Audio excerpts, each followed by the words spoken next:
On today's episode, Tough Mudder CEO Kyle McLaughlin, three-time World's Toughest Mudder champion Amelia Boone, Carlo Piscitello, and I talk World's Toughest Mudder 2021. This is the World's Toughest Podcast.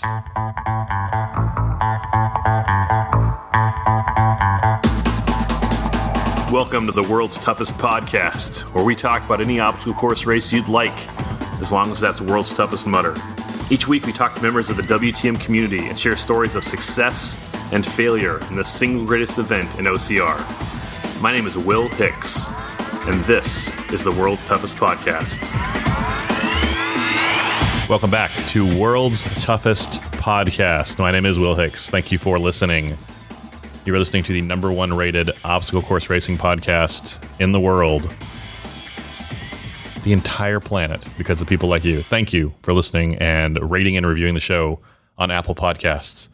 I have a very short intro today because I have a very long episode with Amelia Boone, Carlo Piscitello, and the president and CEO of Tough Mudder. The World's Toughest Mudder is 2 weeks and 2 days away as I'm recording this on Thursday afternoon. We talked this morning, Thursday morning, and it's getting close. So Kyle is dropping out hints, giving out knowledge. Let me give you a few shortcuts. It's a 2-hour episode, 2-hour interview. So here's some shortcuts. If you want to jump, it starts out with Carlo and I talking. And then Amelia jumps in. Amelia Boone, three-time World's Toughest Mudder champion, jumps in at about the 30-minute mark, give or take. So if you want to skip to Amelia, jump to 30 minutes, poke around there. You'll find her when she joins the show. Kyle McLaughlin, the CEO and president of Tough Mudder, joins us at about the 55-minute mark, give or take. Jump to 55 minutes if you want to get straight to Kyle. And then the four of us talk for the last hour of the show. If you want a recap of just like what we talked about, skip to the very end of the episode. Carlo and I break it down for the last 5 or 10 minutes of the show. So skip to the end if you want to get to just the recap, or you can go to our Instagram page, the OCR Report, on Instagram, at the OCR Report, for a summary of some high points. But even then, it's not everything. I could only fit so much information on there. Kyle drops stuff on us for an hour straight. Great, like sneak preview stuff. You won't get anywhere else. Very excited about this talk with Kyle. If you enjoy this episode, if you get value out of it, if it helps you prepare for World's Toughest Mudder, can you do me a kindness? Go to lovethepodcast.com/tough and leave a review for the show. lovethepodcast.com/tough. Leave a review for the show. Or open the Purple Podcast app on your iPhone or iOS device, search for World's Toughest Podcast, click our logo, and then leave a review. I would appreciate it. So we're going to start with Carlo. Amelia jumps in about 30 minutes later, and then 25 minutes later, Kyle McLaughlin jumps in as well. Let's talk with Carlo, Amelia, and Kyle McLaughlin. Let's go to the phones. Carlo Piscitello. Thanks for sticking around, guys. 7 viewers. Charlie Bohr. Whoa. Charlie, how are you? Jeff Medrano and saves the day and does save the day and does that professionally, managing people that don't know what they're doing on video. So well done, Ann. I appreciate you. Dude, I was charging my watch and it just fell and now it's in some weird diagnostic mode. Uh-oh. I don't know. Good thing. Not that I'll need this watch anytime soon. Oopsies. So are we live in the community then? We're live in the community. We have Charlie, Charles, Jeff, Ann. Do you want to do an official intro? So if we put this up as a podcast, it'll sound more professional than this? So like we just wing it. Should I don't have a telephone sound effect. Carlo Piscitello. Wow. Thanks for the what were those? Floor toms? Those were fantastic. Dome, dome, dome, dome, dome. Let's talk build up World's and then Toughest Mudder. Here he comes. So this is our second take of this, actually. The first take was just me tap dancing, kind of trying to get you online. Which in itself is entertaining. So yeah. Don't sleep on Will Hicks tap dancing, ladies and gentlemen. Today, as we're talking, is October 28th. We are 2 weeks and 2 days away from World's Toughest Mudder. Carlo, so geeked right now, dude. I'm so excited. So you're going to run this year, 2021. I'm going to run this year, yeah. What's the last time you ran World's Toughest? Last time I ran was 2017, so the last year in Vegas. And what are your expectations, or are you going in with goals, or you just want to experience it again as a competitor? No, no, I do have goals. I mean, yeah. So my main goal is to get more mileage than I have done in the past. I've gotten 50 miles twice, and in 2017, I had plenty of time to get another lap, but I was just so broken. I was just like, yeah, no. They said we could, 9 a.m. we could start stopping, and high five. So that was the end of that. So I could have got the dirty brown bib. So I definitely want to get that. Yeah. So 50 to me is like my minimum, right? Like I'd almost be like disappointed. I don't want to say that, but if I only got 50, which this is me personally, but anyway, I've been running a lot more this year than I have in the past. So I think from a running standpoint, I'm in better running shape than I had been anytime I've attempted this. So hopefully that bodes well. We'll see. Feel free to jump in the comments with your critiques of Carlo's running. Jeff Madrano already says Carlo's run times have been stellar as of late. I think you have a Skype or a Strava admirer. I have been faster this year. There's no doubt, but of course I always joke that I always run faster when I'm alone because I want the run to get over with.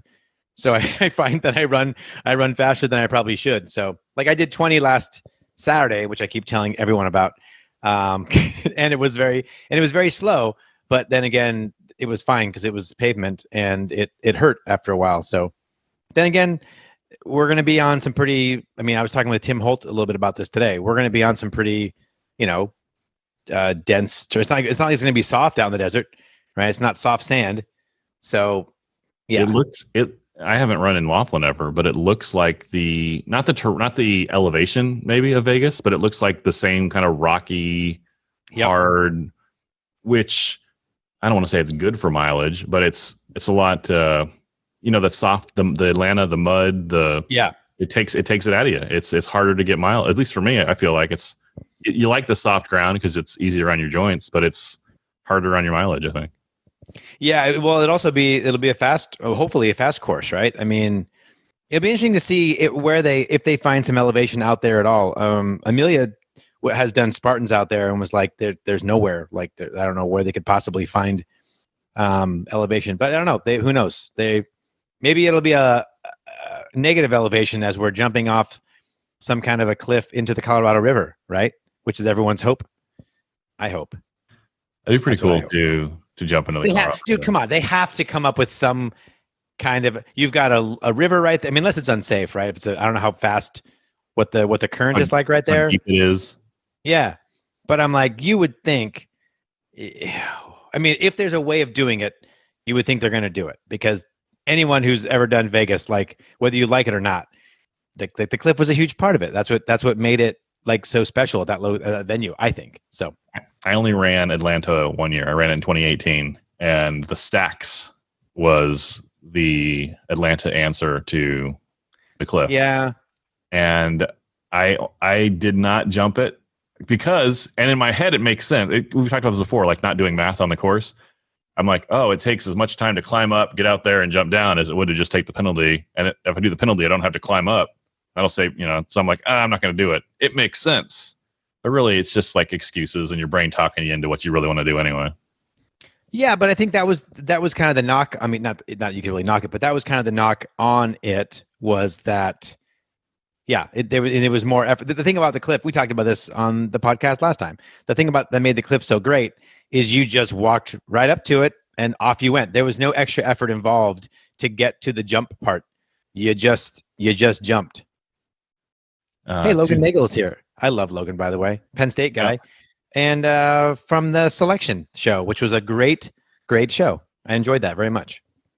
Logan, you got a fan in Carlo. Ann says, first year at a new course. People thought first year in Atlanta was going to be easy. Just don't know. It's a new course. No expectations. Yeah, look at Ann. Just being a killjoy. Thanks, Ann. Okay. Carlo, I'm asking you, but I'm also not wrong, by the way. Ann, did we go into Atlanta thinking it was going to be easy? I don't remember that. We were like, oh, man, I think we were happy to be at a new venue. But I don't remember thinking like, oh, Atlanta's going to be a breeze. I remember. Well, see, I also knew I wasn't going to do it, but so I wasn't really giving it that guy. I was just like, sweet. I'll tell you what, though, I didn't know Atlanta was going to be that effing cold.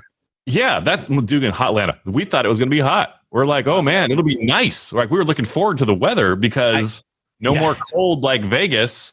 And then what did we get? We got ice storms. We had the first time ever. I think hostels were closed due to ice. Even in New Jersey, they didn't close them due to ice. Dude, there was one moment. It was like 2 or 3 in the morning, and I was sitting at the start finish line with Clinton and Sean, and we're all bundled up like Eskimos, just sitting there talking a little bit, kind of trying to stop from falling asleep. I just looked over at Clinton, and I was just like, "Hot Atlanta, my ass," and it just was this great moment of just humor, and we just started dying laughing for a few minutes, and because it was that year was horrible. So that's true. Ann mentions the rolling hills. You know what? I don't know if you got to see some of them, but there were areas on the course where every single time we got to it, because the rolling hills, they'd gotten muddy, and so it was like a reverse slip and slide going uphill, or even going downhill. You'd have to like hang on to these fences that just to not break your neck on the way down. Yep. So that was. I don't remember ever having that in Vegas. Yeah.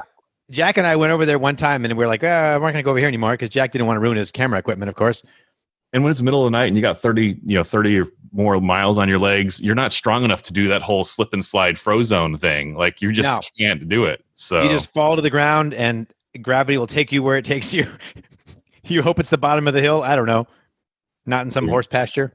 They didn't care about safety in New Jersey. A comment from the Peanut Gallery. I never ran New Jersey. Ann's going like, FYI, are you aware of the fact that I ran in New Jersey?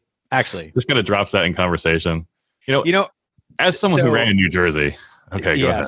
Honestly, like so Ann stays, we all stay in the same house usually at Worlds. I stay with like the Four Eyes guys and that little group. And we all sit around and wax poetic about, remember this year, remember that year, blah, blah, blah. But inevitably, like they all start talking about New Jersey, and I just have to be like, I'll go get another beer, I guess, and sit over here and not have anything to contribute to this conversation. Because you guys have been doing this. Guys? Remember Vegas? Yeah, exactly. What about 2015, guys? 2015 was great. Remember, it was really cold. Remember, Rick Hutchinson lost 2 toes. Remember that? So he did. Rick Hutchinson. You know Rick Hutchinson? I haven't met him. I don't know who he is. 3-toed Hutch, as we call him now. He got frostbite. I feel like I should have known that already. He got frostbite and lost 2 toes. When we say lost 2 toes, he has 8 toes now? He went to the hospital and they removed 2 toes from his foot because of frostbite. True story. Oh my gosh. I've never heard that. Yeah. That might be the worst injury from Worlds I've heard of. I mean, people have gotten hurt before. Oh, that guy with the compound fracture to his leg. You were there, right? Everyone now says they were there when it happened, but... Oh, yeah. No, I saw it. I actually said it. No, I don't know. No, I wasn't there. Really? No, it was on... I think it was that... where did he fall off of? Was it the... remember the one with the trampoline? No. I do know what you're talking about. They called it Tramp Stamp then they changed it to Flying Squirrel. It was you're standing on a small platform, you jump down like 2 feet onto one of those mini trampolines like they have on American Ninja Warrior. You jump up to a bar, like an upside down T-bar, and then you slide across like a zip line, kind of. Zip line, thank you. But it was only like 20 feet long. You're over water, and then you land on like a little carpet square, basically. Or like a wooden platform, like you used to do on Funky Monkey. But it was sketchy at best. Yep. And this is it's probably more of like a 5K, Tough Mudder 5K obstacle. But we're doing it like where you're tired and you're weak and your coordination's already off and your legs are... Yeah, no, I forgot about that one. That was a bad one. Yeah, that one, I didn't see it happen, but I remember I was actually... Because from there, you like went up the hill and down the hill. But I was going past the obstacle like just after it happened and saw the commotion and could hear the guy like obviously not feeling well, which I guess happens when your bone's sticking out of your leg. I'll take his word for it. But yeah, Charles says 8 out of 8 success rate, best fat guy obstacle. I remember I could never jump and reach the bar. I was just like bloop. I just went in the water every time. That was kind of your story with King of the Swingers too, wasn't it? King of the Swingers, I could reach the bar. I could never reach the fuck that. No, I could just never reach the bell. Have you tried the new swing? I don't know what they call it now. The new King of the Swingers, where it's instead of climbing up, it's just kind of where it's just on the ground. Level. Yeah. Well, they had it at Innovation Lab back in whatever it was 2019. Last time we did Innovation Lab, and of course, everyone who was part of Innovation Lab was like, "Carlo, maybe you can hit this bell." And I'm like, thank you, which I could, by the way. But you know what's weird? That obstacle has been like I see it over in the England races, but I haven't seen it. I haven't seen any video of it here in the States. So if they have had it somewhere, it hasn't been to any of the events that I've been at. It looks okay. Like for more commentary. Tramp Stamp, Charles Halbert, big fan. Naya, how do you say your last name? Calleros. The Colorado River can be fast, and there is some sand.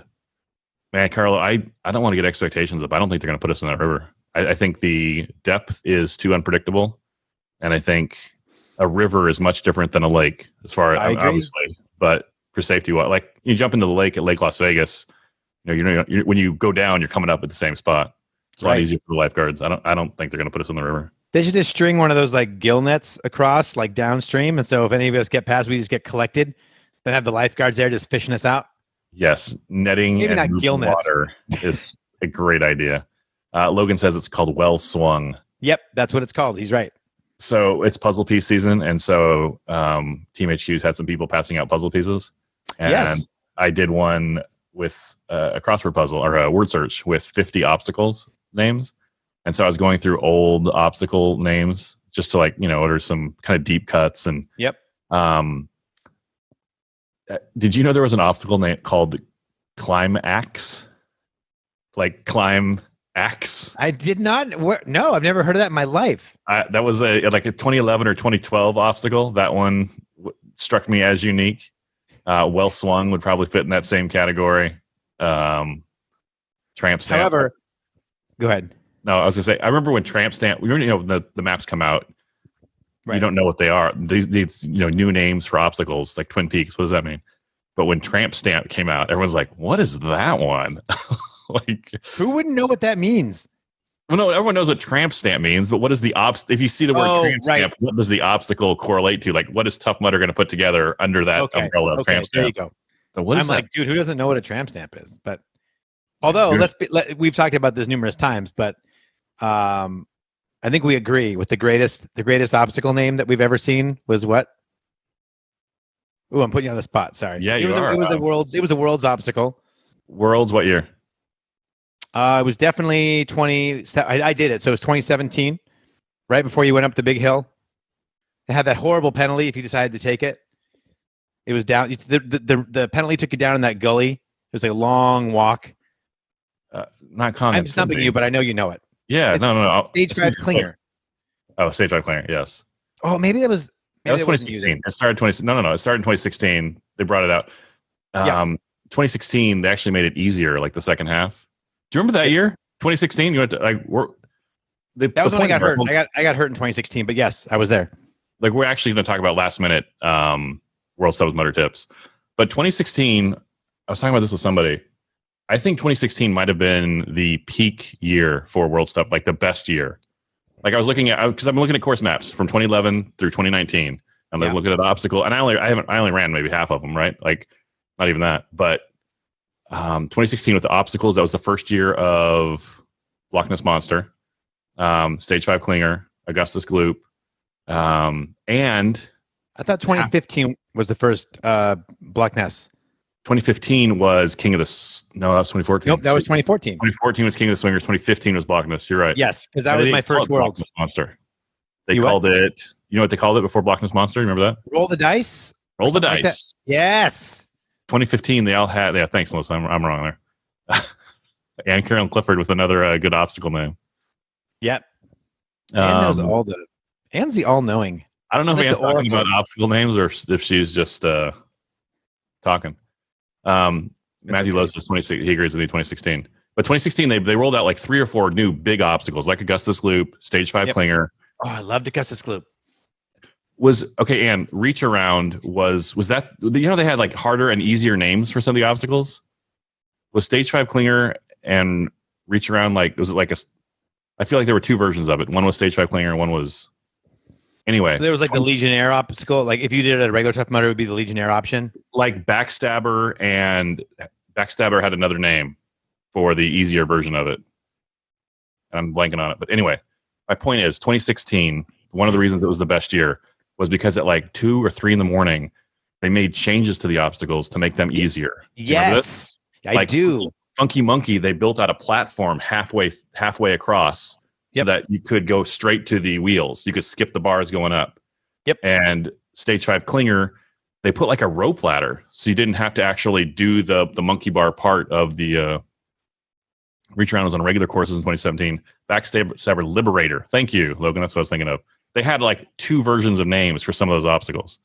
Like Augustus Gloop, and I should know this off the top of my head, had another name. Like there was an easy version and a hard version name for Augustus Gloop / something up. Anyway, and I meant Liberator. There you go. Logan's right. Liberator was the original name of Backstab. So take a pause, Carlo. I had caffeine. Can you tell? Like I need that.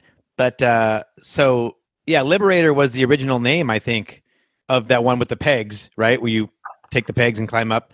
And then, yeah, they made a more difficult version and called it Backstabber, if I'm right. It's not Rocket. Melissa's got it. Look at Melissa and Logan are on it. / Augustus Gloop. Yes. That's what it was. Yes. See, anyway. if we just fumble around here long enough, people will do the show for us. They say the fastest way to get the right answer on the internet is to give the wrong answer on the internet. And then Stage 5 was the Legionnaire. I switched it.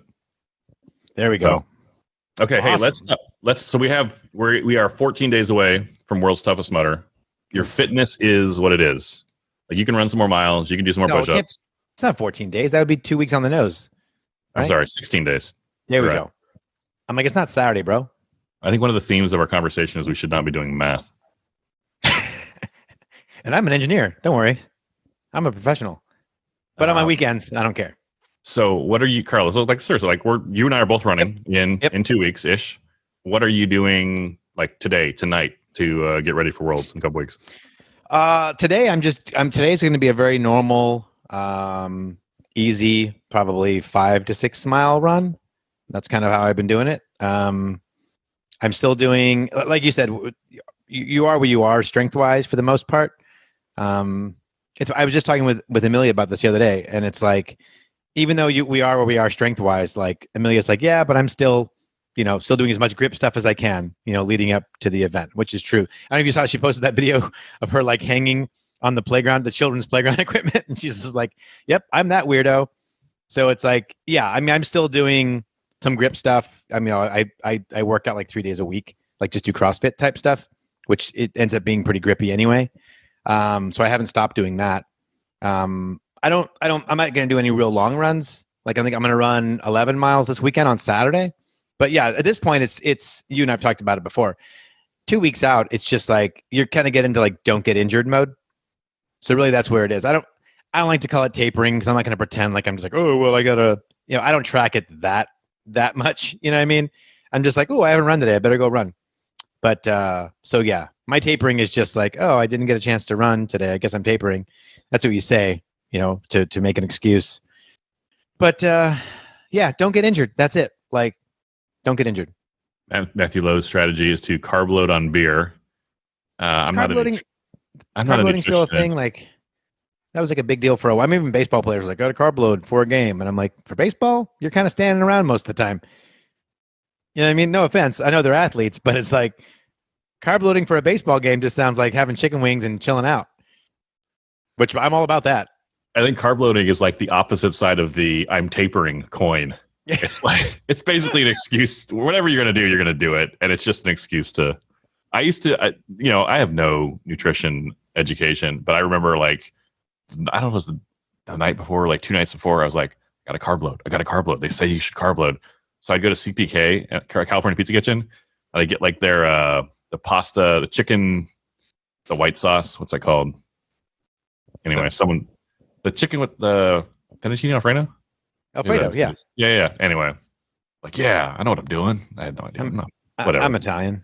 Basically, my strategy now for nutrition, the week of the race is just do your usual thing and time it so you make a visit to the bathroom in the morning before the race starts. Yes. I've been really fortunate, like, because I don't go out of my way to do a lot of different eating. I just kind of who's Javier talking about when he says they're not athletes? Baseball besides players. us, which is obvious. Baseball players. Oh, there you go. Okay. Javier Escobar, 100-miler, potential definite podium threat. Yeah, what do you mean potential? Maybe even winner. Like, I don't know. Like, don't sell our guy short. Javier, if you are on top of the podium, I will not be surprised at all. Like, not to put any pressure on you or unrealistic expectations, but I think it's going to be a great race this year. You want to talk about the race for a minute? The race? Javier versus Ryan Atkins versus Trevor Psychos. All three of those guys are going to do at least 100 miles. Why do you say Ryan Atkins like he's going to be there? Do you know something I don't?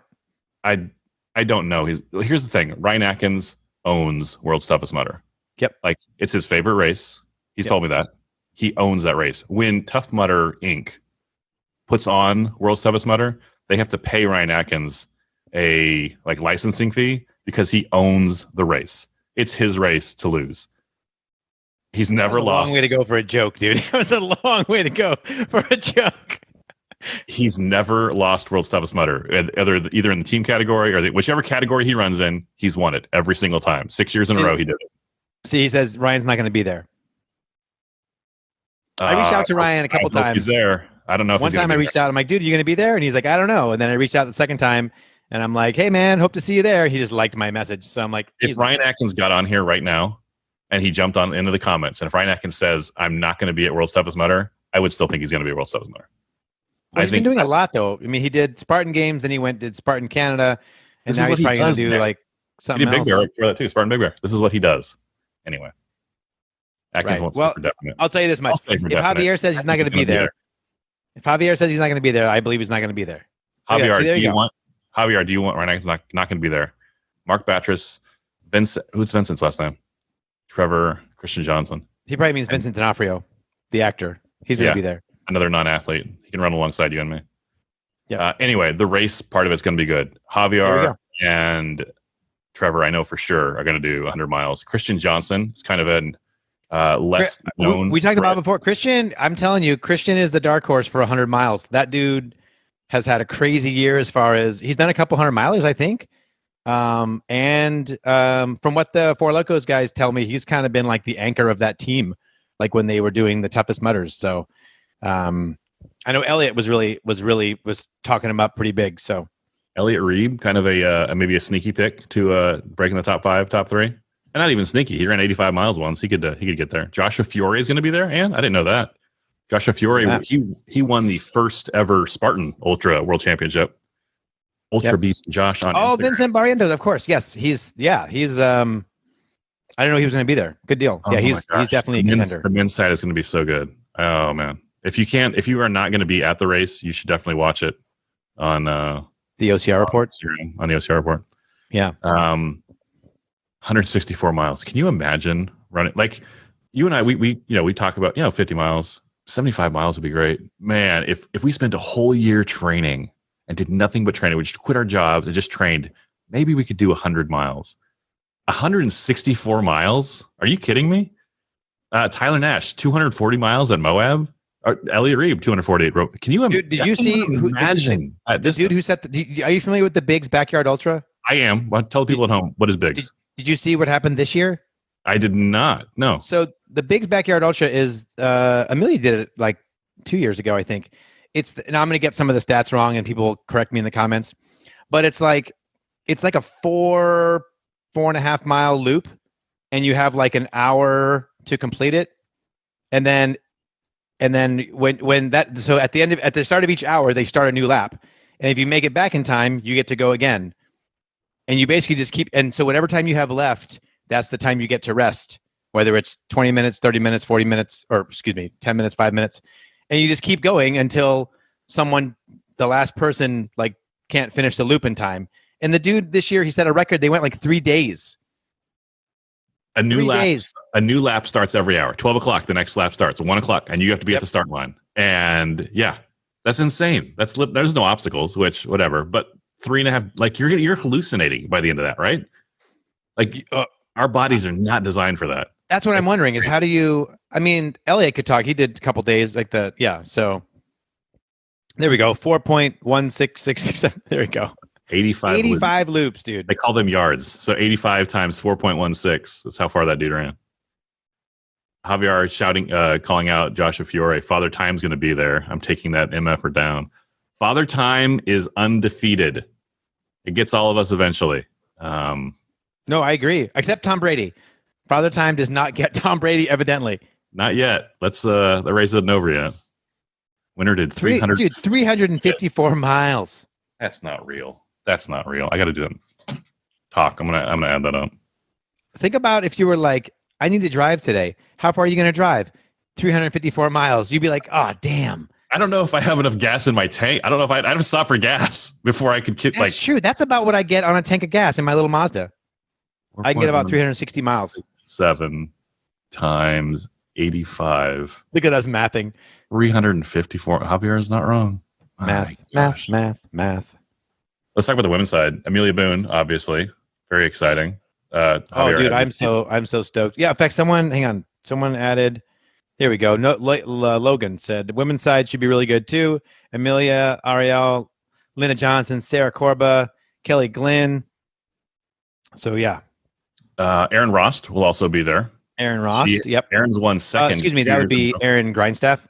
Excuse me, Aaron Ross. Aaron Grindstaff, Nee Ross. She is married.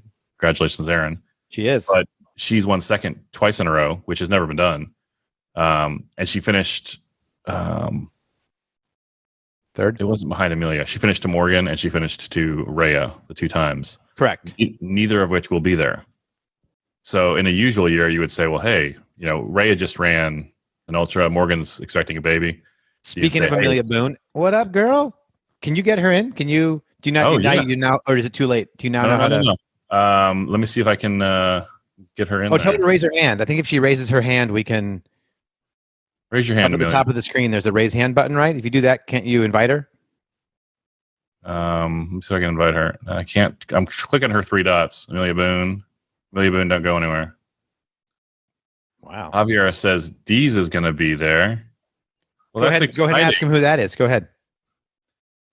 Javier. Go ahead, dude.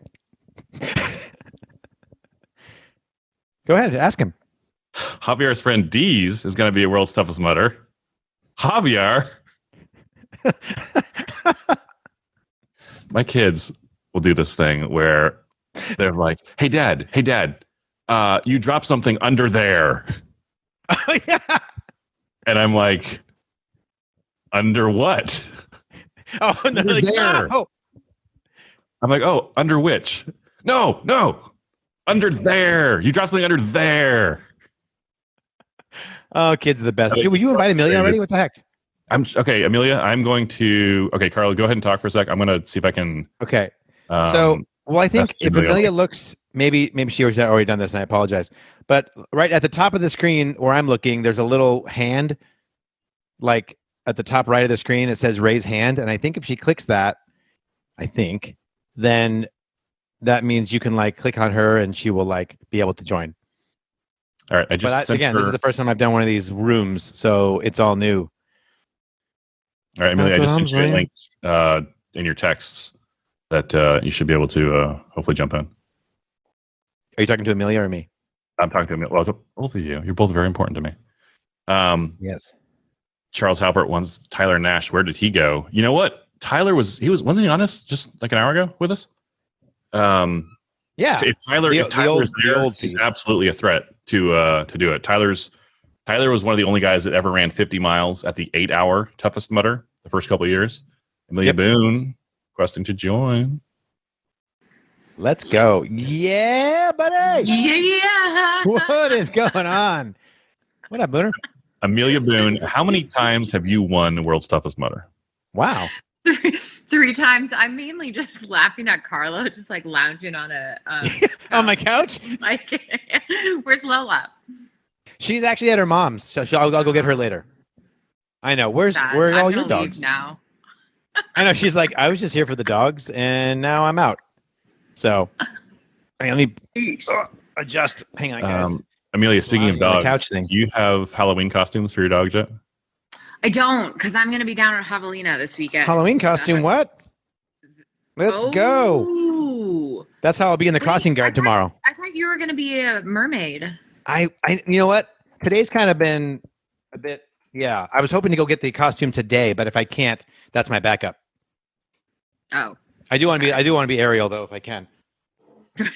By the way, can we just talk about how cool this mug is that I have? This was a gift from a friend of mine. And it says, have you seen this mug before? I have not. No. Carlo doesn't show me his kitchenware. Oddly enough, we share many things. Kitchenware, not one of them. But we processed that with my therapist to get back to you. We've talked about that, I think. But anyway, yes. So that showed up in my mail the other day. So I'm grateful for that. Why is Matthew Lowe yelling at you? He says, no, I don't know. Amelia. Oh, because I said I don't have costumes for my dogs because I'm going to be at 100 miler. So they don't get. Not costumes. running it, right? No. I'm like, girl, let's taper a little bit. Come on. No, I'm just going to be watching other people run in circles in the desert to prep for me running in circles in the desert. You know what? That's actually a good. Will and I were just talking about this, and we don't know what we're talking about. So let's talk to somebody who actually does it for real. So at this point, this close to Worlds, like, what does your running schedule look like? Are you literally tapering off, or what's? I'm tapering off. Mine is a little bit weird because I had a 100 miler 4 weeks ago, so I never really ramped back up from that. But yeah, it's tapering. So my last long run, I did 20 miler last weekend, and then I'm just kind of inching back down. Okay. So you and me both, by the way, 20 milers on Saturday. I know. You how about you, Will? Than I did. Yeah. I did not run 20 miles last Saturday. Amelia, what do you do the 2 or 3 days before World's Toughest? Just Wednesday, Thursday? Freak out, cry, imagine everything that's going to go wrong. She's one of us, guys. She's one of us. Pull out, make sure my wetsuits fit, which I probably should do now as opposed to 2 or 3 days before. But I'm also kind of concerned. I've also been tracking the forecast, and I'm terrified by how warm it is. And I know that I've just screwed us all by saying that, but it's really warm still in Laughlin. 80s. It's down to 60 at night, which I know we're in the desert and it will be colder and there will probably be wind, but still, I'm kind of worried about that. If it's that warm, do you even wear a wetsuit? 60s? I don't know. I mean, how cold did it get in Vegas? I mean, it felt like it was really freezing, but it probably actually wasn't. That's a good question. We should go back and get our. I needed a wetsuit. I definitely needed a wetsuit. The years that I. Oh yes, I mean the coldest I ever was Vegas in 2014. But yeah, I actually I'd really like to wear a wetsuit because mainly the wetsuit prevents you from, your body being destroyed as much in terms of just scrapes and bumps and bruises. Can I hold on? And bruises. Yeah. Vegas 2014 was colder than New Jersey? The sandstorm. Oh God, that freaking sandstorm was so cold. Just the wind. Wow. People don't think about it, but the wetsuit doesn't give you a lot of wind protection. A thin wetsuit does not give you a lot of wind protection. No. So that was the year we learned the importance of Gore-Tex over the top of a wetsuit and then you're toasty warm, but I was not prepared for that in 2014. Did you have sand goggles? I did have sand goggles. I was prepared from that. There is a great picture of me in Devil's Beard, which was actually Devil's Beard, but then I know it wasn't Devil's Taint. It was Devil's Beard, and then there were tires in it, so you had to crawl over the tires, and it was so fucking awful. And you keep getting hung up on things.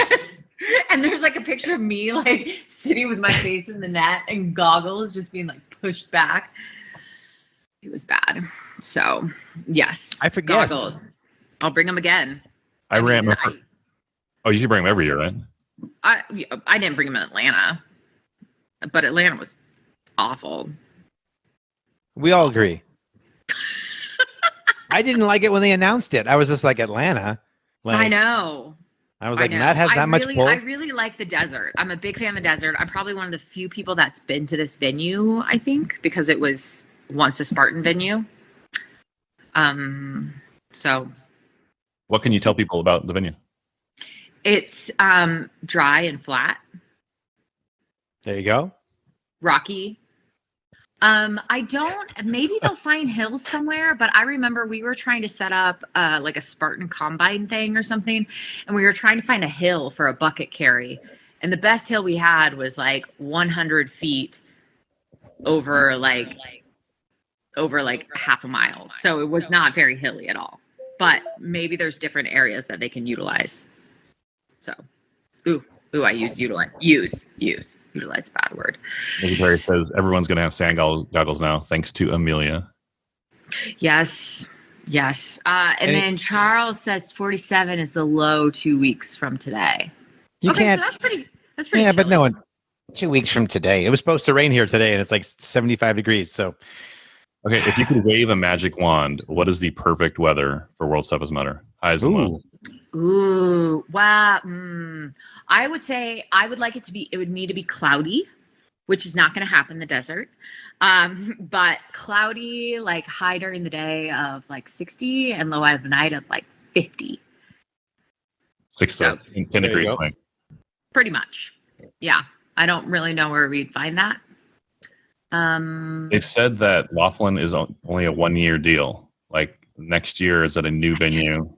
I feel like somebody was saying Dallas. Is that Dallas is where it was supposed to be. that's where it was supposed to be. Yeah.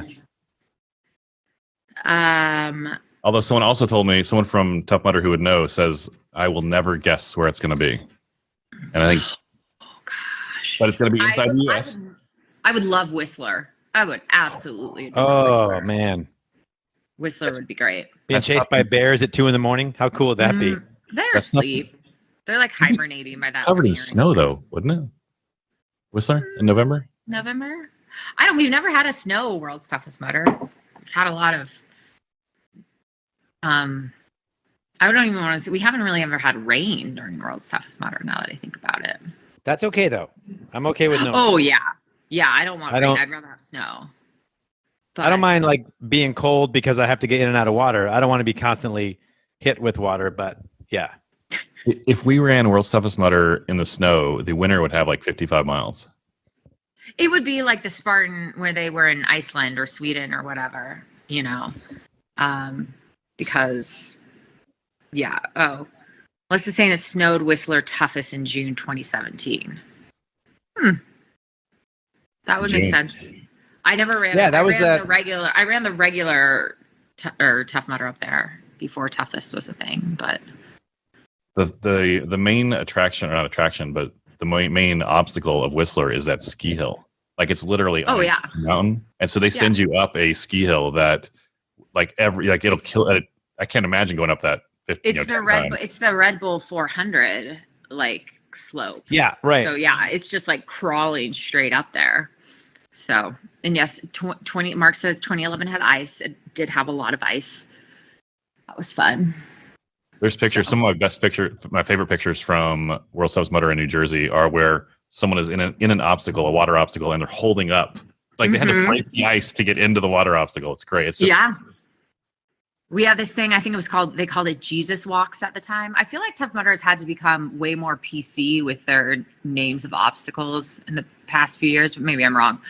But I think that just the entire Jesus Walks was just iced over. So you had to, like Joel Gatt and I were breaking into the ice to even get into it.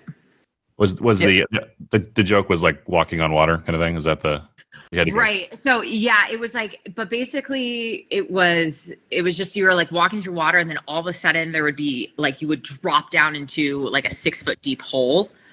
So you'd just be walking, and then like, and you had to like figure out where the holes were. So it was not super fun. So what was the one, maybe you were talking about, I saw Ken Jacobus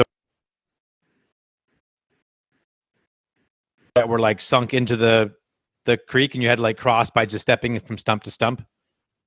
Does that make sense? Wait, well, sorry, you froze for a second. Crossed into a creek and stump to stump. There was a bunch of stumps that were sunk and you had to like walk from stump to stump. Log hopping. That was so brutal. That was dangerous because you miss a log and like a dude, if you like did a splits on that, you would lose your junk. So it was. Well, no one wants that. Hey, I just text. This won't happen because he doesn't respond to my texts hardly ever. Oh, Amelia, you should do this. I just texted Kyle McLaughlin, told him to join us. But if you text him, I bet he'd respond much faster. I don't think I have his phone number, actually. Here, I'll give it out to you right over the internet. Ready? Idiot. Give it out to everyone. Kyle won't mind. Yes. Really? Okay. Matthew and the Ann are saying it was called peg legs. Sorry. It was island hopping and then peg legs. And then there was twinkle toes and what other good ones? I don't know. Balls to the wall. Yeah, I think they may have. I mean, they've now. The naming conventions of the obstacle. I mean, they still. Amelia, it was you I was talking to. It wasn't Will. You and I both love Stage 5 Clinger as an obstacle name. Yes, I was just gonna bring that up. Whatever happened to Stage 5 Clinger? Exactly. Like I think Stage 5 Clinger it became a victim of the expensive builds. Like really? Just because it's all wood. I feel like once they make it, if they just made one, they could just tote it around and plop it in the dirt. But yeah, but they did that with Everest, and I hate it. I haven't done the new Everest. Have you seen the new Everest, Amelia? Oh, it's awful. We've done it. Yeah, I'm not looking forward. No, like it's. Don't get me started on this stupid thing. I actually Kyle asked if I had any requests for World's Toughest Mudder, and I said to please bring back the old Everest.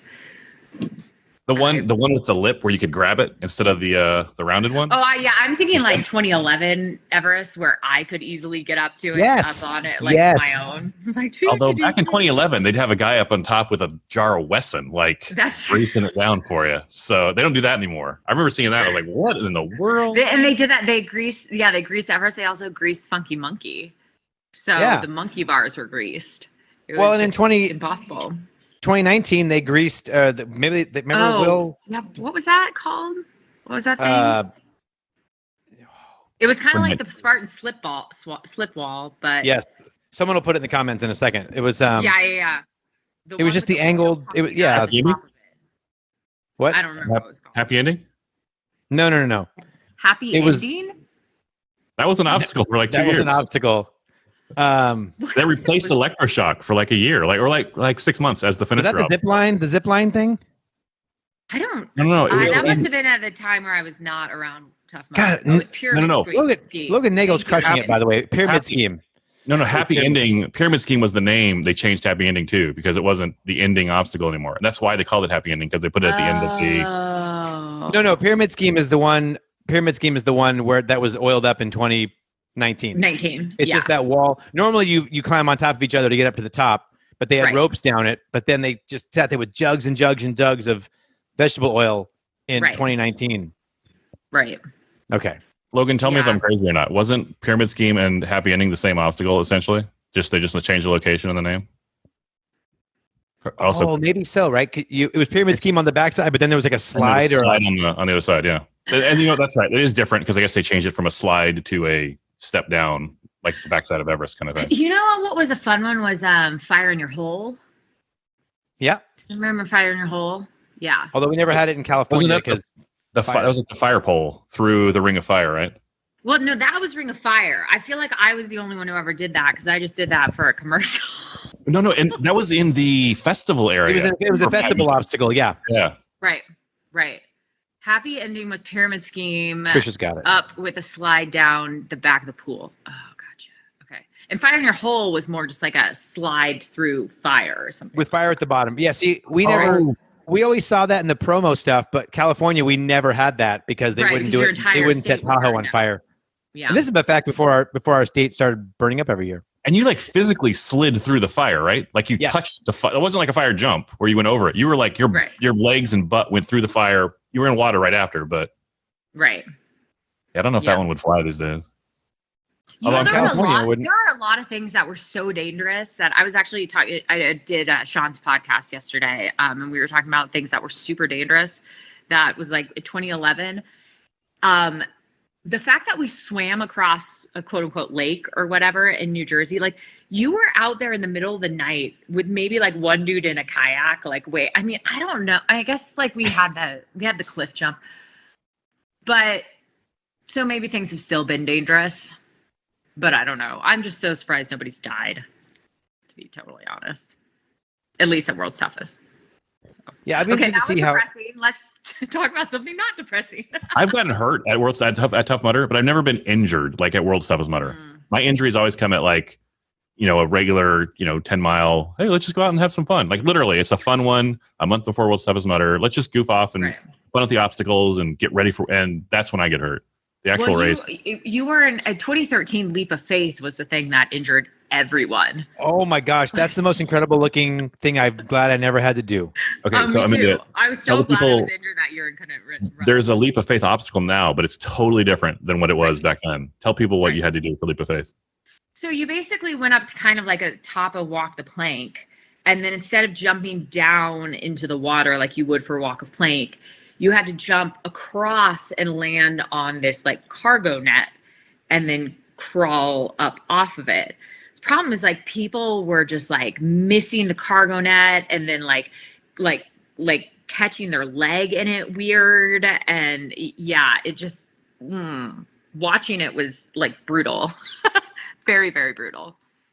I get nervous. Anytime you have to jump into a cargo net, I get so nervous that my hands won't work for some reason, but my legs will stick and I'll get flipped upside down and I'll fall in the water. Like my head will be underwater. My legs are up. Anyway, I don't like jumping into cargo net. That's exactly what happened was like people like hitting it and then flipping backwards and then like getting their legs caught in it. And yeah. No, I saw pictures. I saw pictures of it where they had like now was it always where they laid those tarps down in it or did that come later because people were falling through? They laid the tarps down like middle of the race, like pads down to try and prevent people from, like tearing their ACLs. That's a good, yes. We laugh.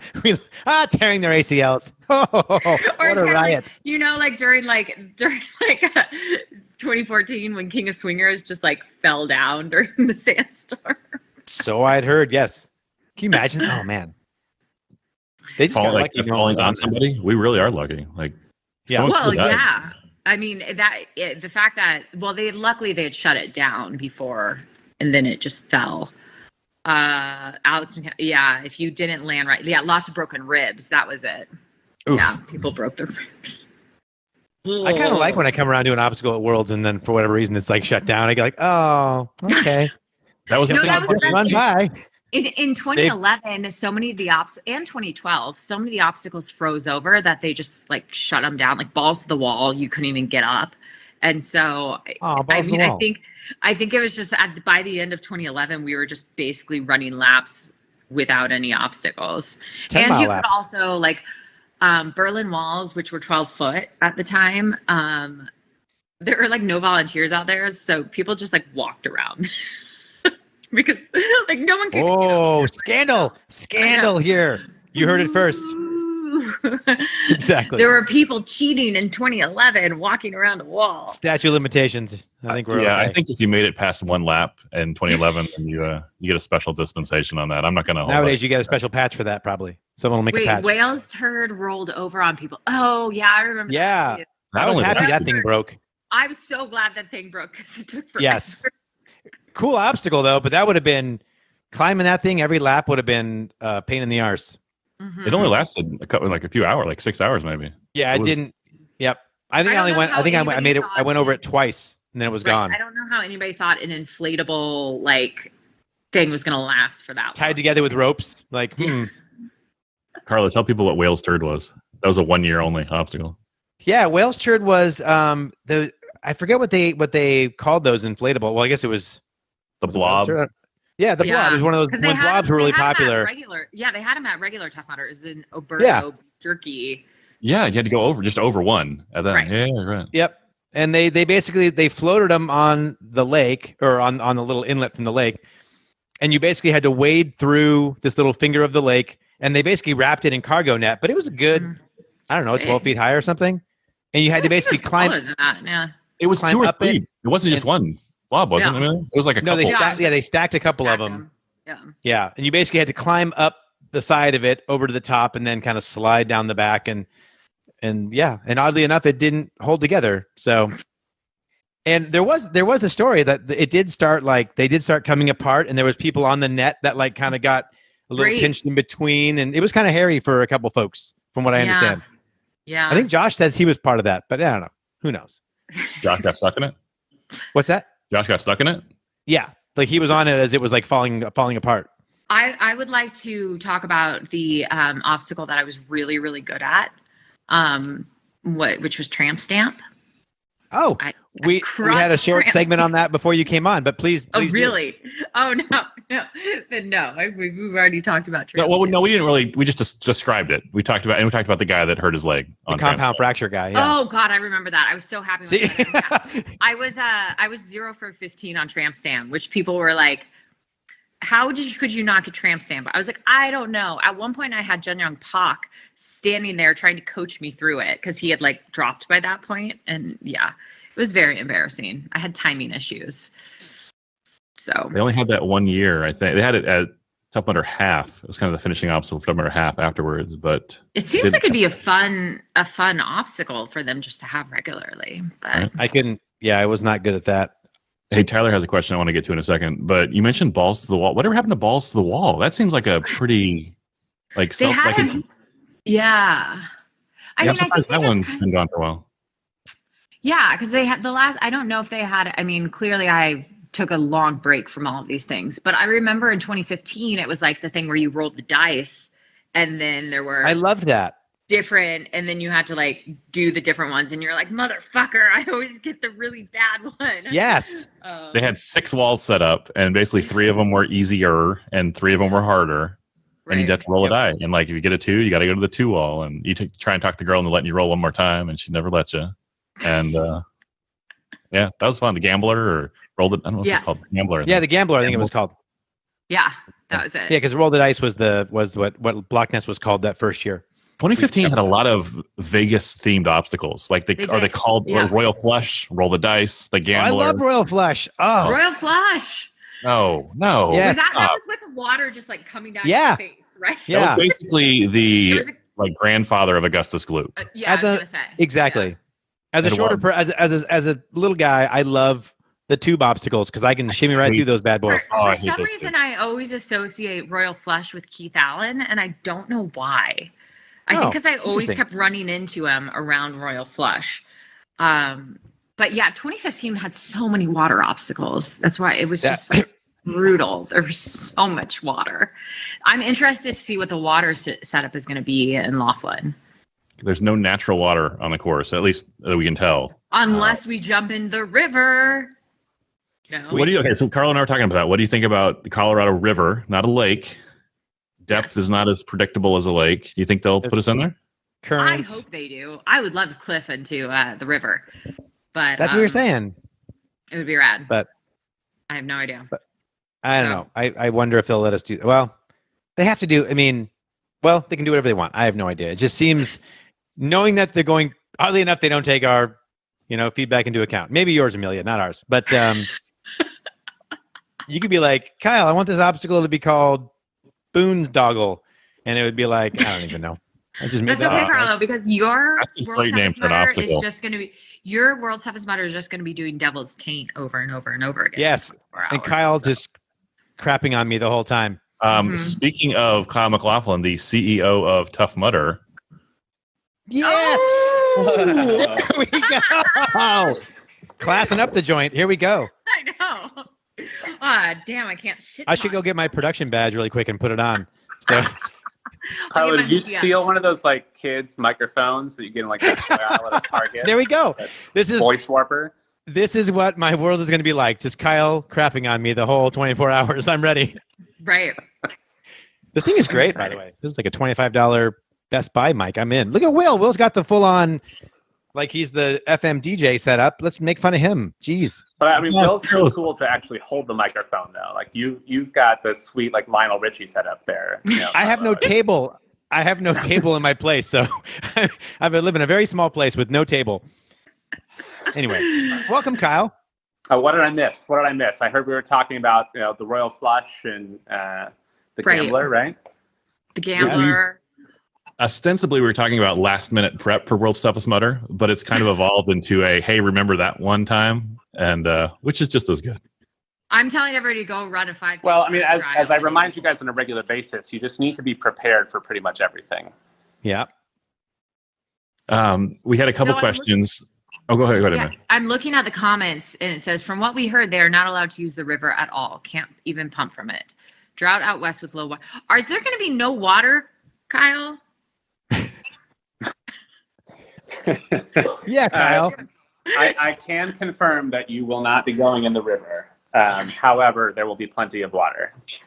Okay. All right. So there goes that. That means that it's going to be like pea-laced water from like Loch Ness Monster type of water. At some point. I mean, pea-laced water is an average of 5 degrees warmer than the non-pea-laced water. So you'll appreciate it in the middle of the night. The water in Loch Ness Monster is always way colder than, I just remember like the water of the man-made obstacles being way colder. Like Swingers water was always freezing in Vegas. Always.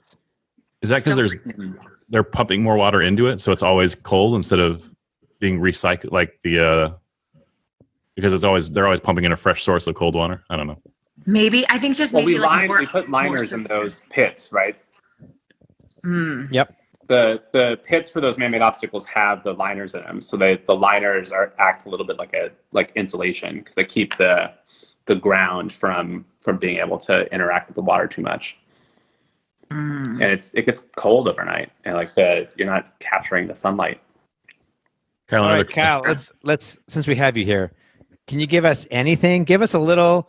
We've got you on a little something about an obstacle. We've heard you say, think about what was it? Like electroshock meets, what was it, Will? It was Pitfall meets electroshock, which I already just hate. But regardless, can you give us any other little clues about anything like obstacles, elevation, anything? What can you give us? Why don't we do some yes or no questions, Carlo? We're not gonna make this an open-ended share fest, but fair enough. Right, I got a yes or no question. There we go. Will there be a significant amount of elevation on the course? Yes. Ooh. Will that elevation be man-made? No. Wow. All right, Amelia, you've been there. I was wrong. Maybe they found more hills. But it was really flat at the Spartan venue. Will that elevation be tractor made? Potentially. Wow. I think he found a loophole in the man part of the question. Yeah. Will it be like English Town, Raceway Park, those you remember those man-made hills there? Yeah. It was like a motocross course almost. Yes. Okay. Oh yeah, I mean everything in English Town is man-made or mafia-made or whatever you believe in. Mafia-made. Yeah, don't dig too deep. You might find some dudes that were missing for the last. Of course, that's how I felt about the Vegas desert too. I'm like, this is where the mafia buried all those bodies. Right. There is a deceiving amount of elevation in Laughlin. I mean, and depending on Amelia, how you've run the Spartan course there before. I was there. Yeah, the Spartan course. Yeah. Is that what you're basing it off of? Yes. Yeah. So we're not using the Spartan course property. Oh, well then I have no use. Everybody, don't listen to anything I say. Will there be a dance party halfway through the loop? Yes, but not halfway. Okay. So that's like meat Are you taking notes, Will? Are you scoring these questions? I am writing down. I am taking notes. Dance party. By the way, if Colorado River. People who are watching this want to ask yes or no questions in the comments, we'll see if we can. Right. Because we're. Gosh, I didn't know I didn't have many yes or no questions until Kyle asked for yes or no questions. I was like, oh, you want me to be specific, Kyle? Will there be more than one electrified obstacle? I'm mad already. God damn it. Okay, will there be any electric obstacles outside of Electric Avenue?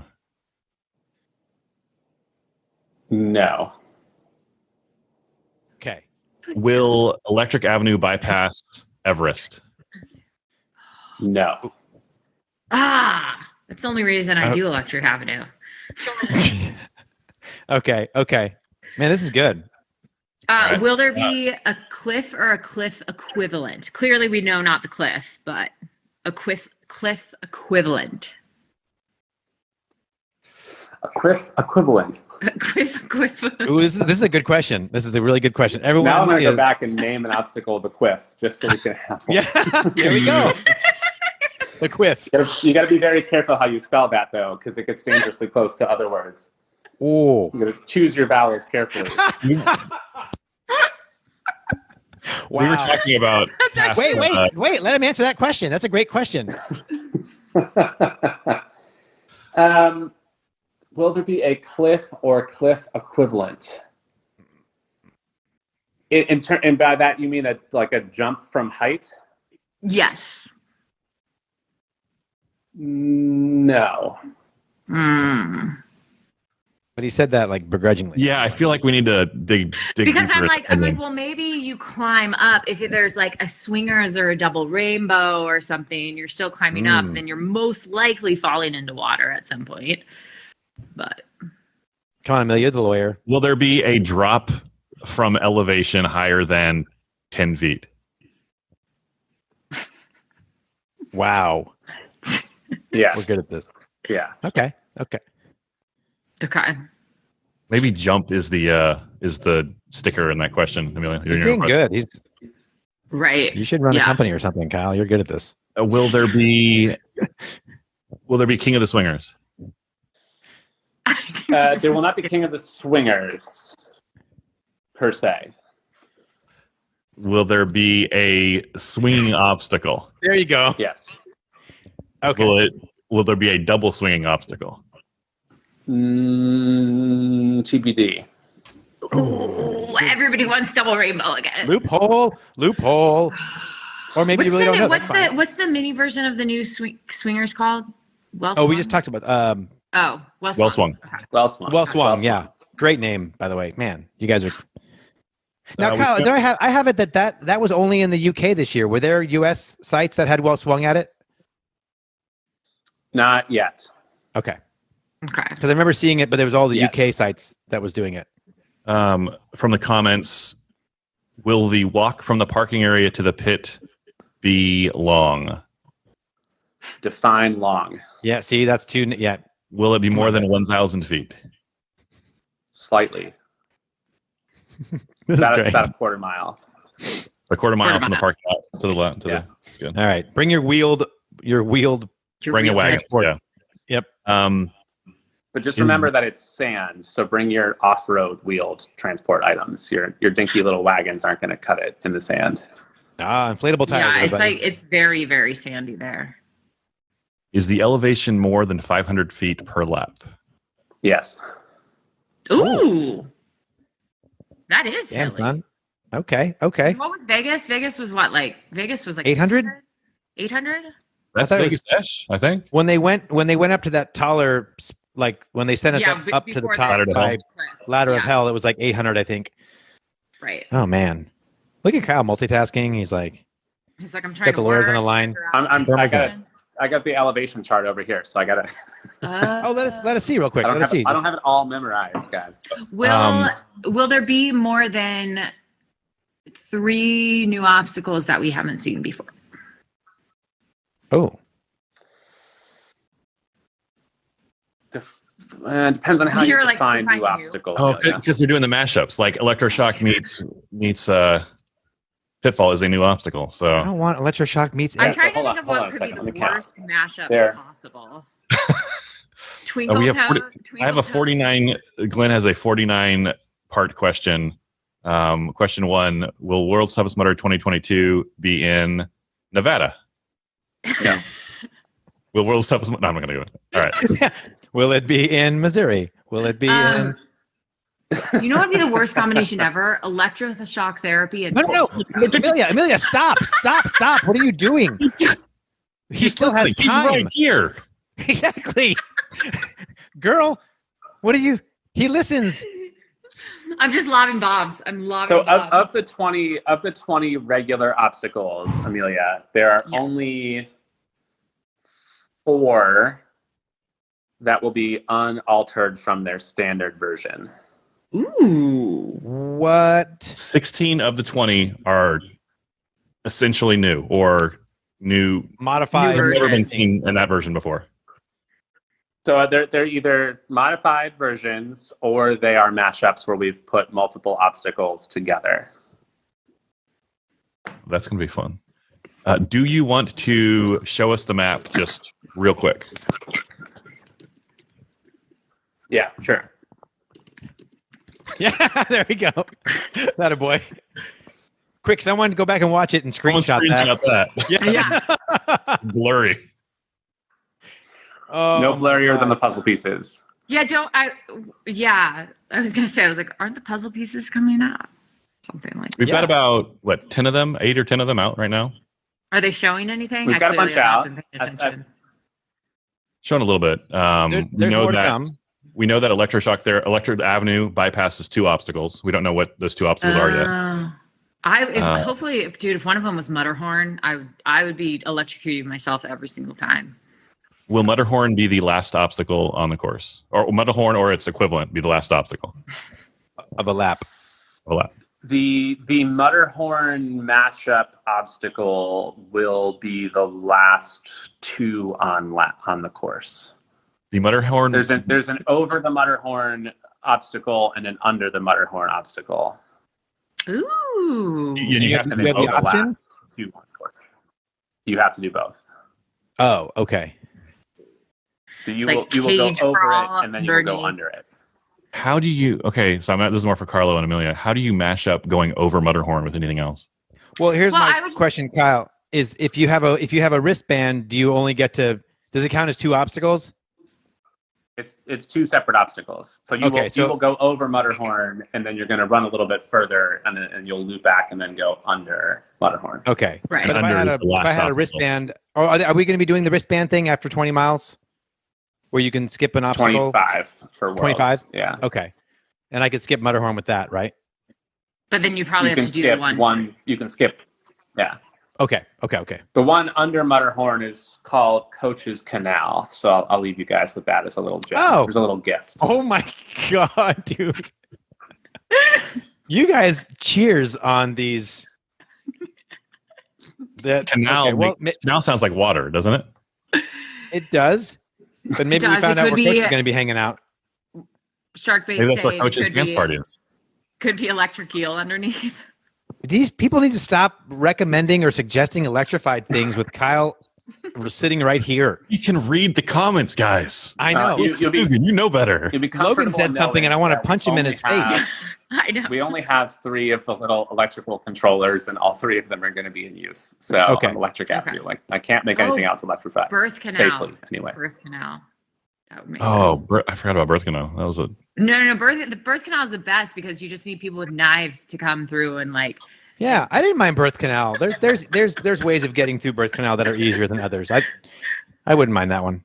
Will there be just obstacles? don't think we haven't thought of that, Amelia. Yeah. I mean, I'm sure When you go guys- and go and poke those birth canal folds with knives, and you get vegetable oil oozing out on you, just don't say I didn't warn you. Will there be obstacles that are only open overnight? There will be variations of obstacles that will only happen overnight. Mhm.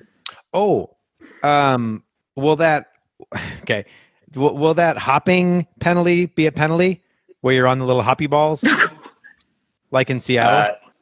The happy ball penalty is on the course. Yes. Okay. Okay, so I just ordered a hockey ball I believe- to work my quads. So There you go.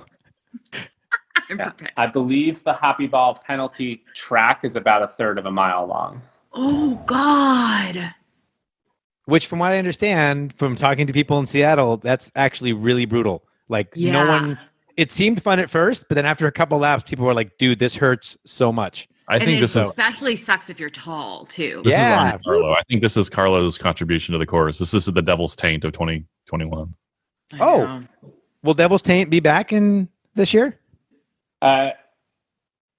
The taint as you know it, Carlo, I know it well, thank you. Is going to be appended to the back end of Arctic Enema. Oh, okay. Oh. Got Yeah, it. that's kind of how it was at Toughest Seattle. You came out of Arctic Enema and then went under a net, and now I don't know if it's going to be strapped and tarped like Taint was, but I guess I feel like I don't want to ask. Have fun doing that on repeat for 24 hours, Carlo. So. Hey, you're going to be there too, pal. We're all doomed. Are the penalty obstacles in total over 1 mile per lap? The distance on the penalties? Yeah. If you did every single penalty in 1 lap. No. Okay.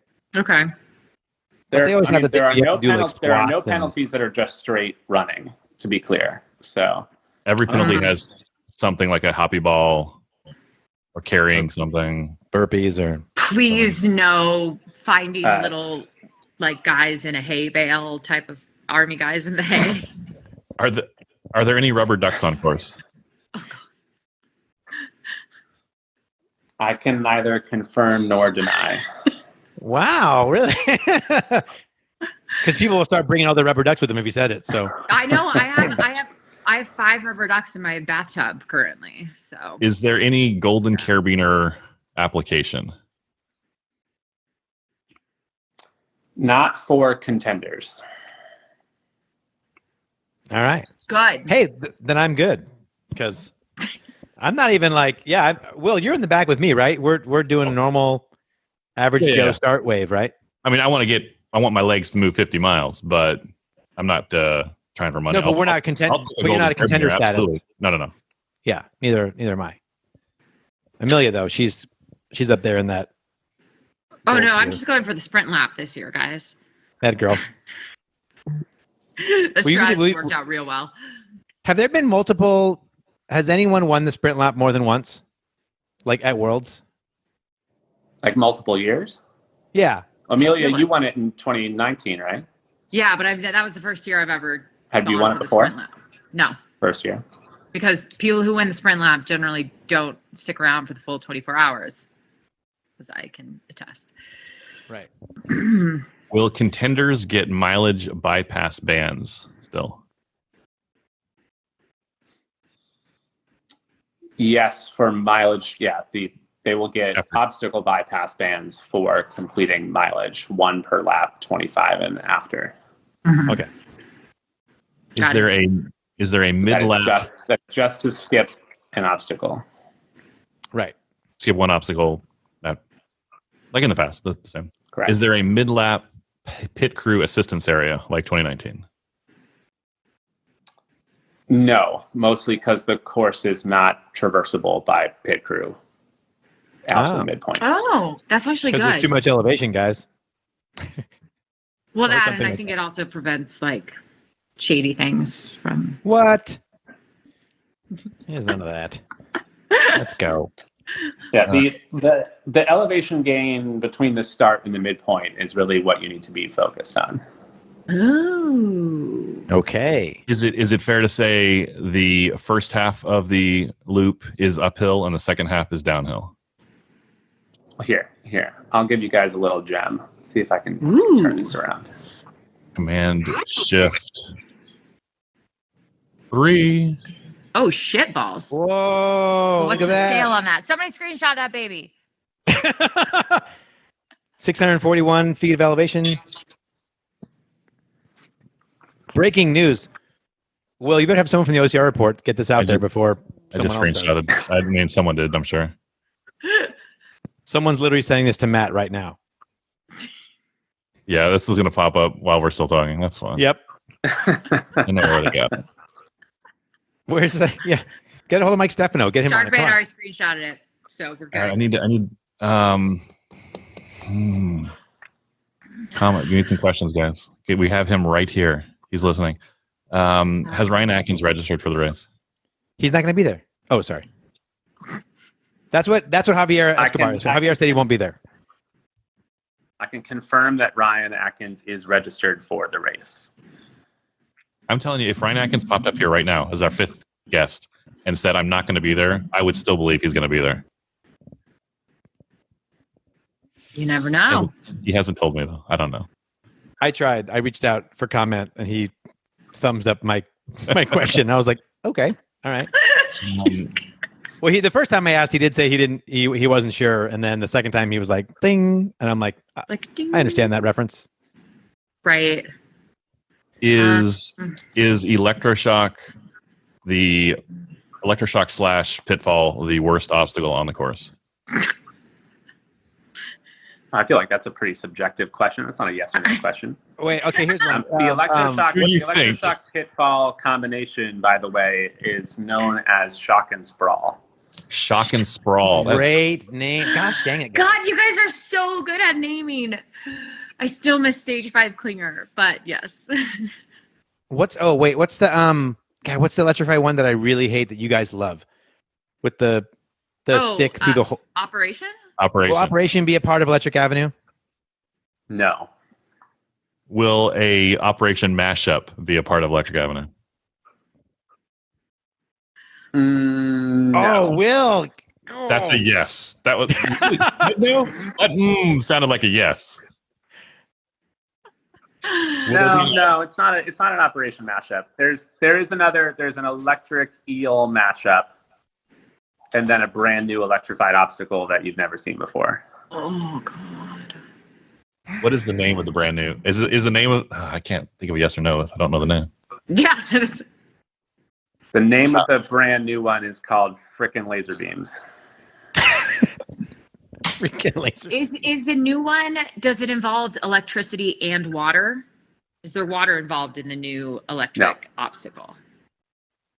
Okay. Limited water, like maybe an inch of water.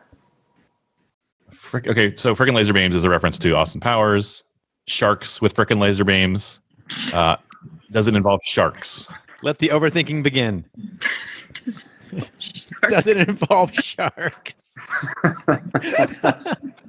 I haven't heard a no yet, Carlo, is all I'm saying. There are a lot of native sharks to the Vegas or to the Nevada area. Yes. Colorado River teeming with sharks. Card sharks. Plenty of card sharks. Oh, actually, this isn't yes or no, but I think an answer you can give us. What's the registration count like right now? Like numbers wise? It's a little bit fluid because we don't know how many European customers are going to actually get on the plane, given that the travel restrictions open up the Tuesday of World's Week or Monday of World's Week. Oh, okay. But there are almost 1,300 people signed up. Oh, damn. So we expect that we'll have a couple hundred deferrals. So yeah, biggest WTM we've had since Vegas. Yeah. Nice. Good news. Will Joe DeSena be there? I don't know. Joe is a penalty. That's what I was figuring. It was like Joe. Not to give ideas, but how much would it suck if he was there like waiting 24 hours and like he just you fail Funky Monkey and you just got to go spend 10 minutes with Joe, like, and he's like, okay, do burpees, okay, do pull-ups, okay, like just burpees and pull-ups are fine. You just got to listen to 10 minutes of the new audiobook. Oh, there it is, ladies and gentlemen. There it is. He'll make you hold his kettlebell and listen to his audiobook. Hold my kettlebell. Doggone it. He's going to talk to you about like Joe Rogan and some other weird supplement that Joe Rogan wants you to buy besides vitamin D. will there be a pit crew hangout area, campfires, etc.? Hold on, my team is watching the live stream right now. They actually just sent me 1,519 is the current active registrations we have in WTM right now. So 1,519. That's amazing. That might be. That's massive. If they all showed up, that might be the biggest one ever. It would not. Yeah, you would not be lonely out on the course in the middle of the night. Nah, you'd be surprised. We will have a bunch of deferrals. We've not processed any of the deferrals yet out to next year. So I'm gonna expect several hundred people to pull back on that, just given the travel challenges from Europe and even from Canada. Okay. There's always like 10 to 20% that just no show, right? Like that's the kind of thing. They come to their senses and realize. Yeah, I mean, you guys know it, but a lot of people get injured training. A lot of people, realize that they're just not ready to do it. So, man. So All Joe right, is a penalty. We got that part. Joe's a That's so great. Can we just, Will, you got to just isolate that soundbite and just have that ready for any time we get a show going, so we can just keep bringing that up. That was great. Joe would love. Joe's never You guys won. want me to keep my job? Okay. Yeah. Joe's never run World's Toughest Mudder, but he would love it. Like, this is exactly the kind of thing he would love. Like, if he came up. I mean, he's like- a big fan. So Yeah. Yeah. There aren't enough farm shores in it though, but so. Will Hunter McIntyre be there? your guess is as good as mine. I know. If we did, like, Mabby Davis would somehow be suctioned to the side of him, because that's kind of. What were we? I just want to get that joke in. That's pretty much why I brought that up. Anyway, carry on, guys. All right. Carry on. With the restriction of yes or no only, I'm trying to think of some more. We know it's less than a mile of penalties. Will there be any obstacles that were like at the original 2011 World's Toughest Mudder? Mashup versions of them. Well, I mean, that Like, the I have no 2011 idea. World's Toughest Mudder had like Kiss of Mud and Mud Mile and some of the original. that's So true. yeah, Okay. Yes. It's not yes or no, but what was your favorite Softball, matchup Amelia, softball. to create? it's not yes or no, but what was my favorite mashup to create? All right, so this is you guys looking for a treat, right? Mm-hmm. Okay. The Electric Eel Crybaby one, I think, is going to be pretty stellar. Oh God. Oh. So through some kind of like tented So like menthol. crawl, like a tented crawl with the wires in it. So it'd be kind of like Pandora's Box from a few That's- years. yeah, A I little think bit like Pandora's Box, kind of like Dark Lightning, maybe like a bit of Shocks on the Rocks with some Crybaby thrown in there. And that's part of Electric Avenue. Those are the two worst obstacles Tough Mudder's ever had. What? And Electric Eel and Crybaby. I went through Crybaby twice the year they had it. At one time, that was kind of refreshing. And the second time, I was almost throwing up. It was so bad. And Electric Eel, the reason Electric Eel is worse than any other electric obstacle Tough Mudder has is, one, you're on your belly in the water, so you're getting shocked by the people around you. And two, it's shocking the back of your legs. That little spot right behind your knee, like your knee pit, whatever that's called. When that gets shocked, it hurts like it's the. Oh, I hate that obstacle. Yeah. Thanks, Will. I blacked out. I blacked out didn't do it. times from Electric Eel. So Will, I think we may have had an episode at some point, you and I talking, and you were like, "Hope they don't combine these two obstacles." I've never said that. I would never say that. Recorded. Never. I'm blaming you. Because I didn't say it. No, this is you trying to give me the devil's taint. Like, this is you trying to devil's taint me. No, not my idea. I had nothing to do with this. Carlo is never going to live Devil's Taint down. I mean, you won't. got carte blanche to develop whatever obstacle you wanted, and you came up with that. Excuse me. Again, if I must defend myself again, we opened it to the community like, "Hey, everybody," and we got like crickets. So it was like we kind of panicked. Tough Mudder does that every year, and the community comes up with like Kong Infinity or like these like creative. That's a question, Kyle. Is that the obstacle innovation winner? Will that obstacle be at Worlds? No, but probably in Florida. Okay. The Spartan Tough Mudder mashup. Yep. right. Will we see any old World's Toughest Mudder exclusive obstacles or a version of them? Twin Peaks, for example, something like that. Or It won't be Twin Peaks, but yes, there will be some old WTM exclusives. Okay. Yeah, Amelia, you never saw Twin Peaks that was in 2018. Oh God, yeah, In- the 1 year I didn't go. Yeah. Okay. Yeah. that's was probably my like- favorite obstacle I've ever done. Like that's, Twin Peaks, nearly What was impossible. it? you would go up there's like a I don't know, wood triangle thing. You had to like There's climb two up it. A-frames. And you go Yeah. over the A-frame and you go, and then there's a second A-frame, but between the two A-frames, there's like a 4 foot gap, and you're holding you onto have to ropes. jump. And so no, you like step across, so you're like holding on to both of them. Ooh, it helps And when then you're tall. Yeah, it does help when you're Yes, tall. it definitely helps when you're tall. But if you don't get it right, you kind of like fall off the second one. You kind of like do the plinko thing down. If you and you fell underwater. You fell into water. Yeah. The plinko thing. Exactly. Ding, ding, ding, ding, ding. But when you nailed it, you felt like a stud because you're standing there holding both sides, like you spread like one leg's on either side, and then you kind of anyway. It was a hard your obstacle, but it was like a fair obstacle. Surprised they didn't call it spread eagle. But yes. Oh. Oh. We have Mark James. I'm not going to ask him that. Yeah, I would say that. I think that is an obstacle. Wait, spread eagle's Spread an eagle. obstacle? Yeah. Well, it was in 2019. Yeah. Will there be an Oh, Augustus that's- Gloop yeah. snot rocket type obstacle at Worlds? Water in your There is a face. gloop.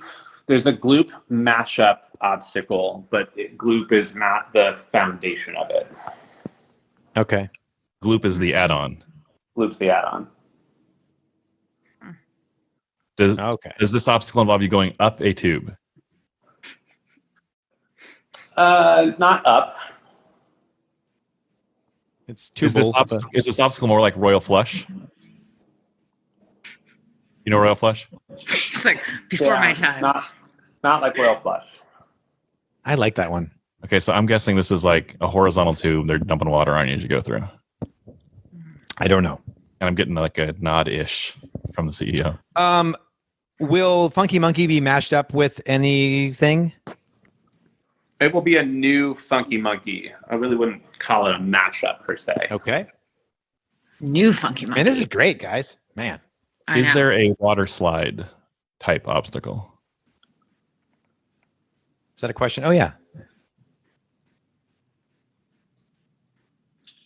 Not intentionally a water slide. I mean, the new Arctic Enema is essentially a water slide. Oh yeah. Right. That's true. The new Arctic Enema, is that the black tubes sliding into it? No, it's just a big flat slide. Like Sure. Yeah. Like you just climb to the top and slide in. Yeah. But they ice it up heavily.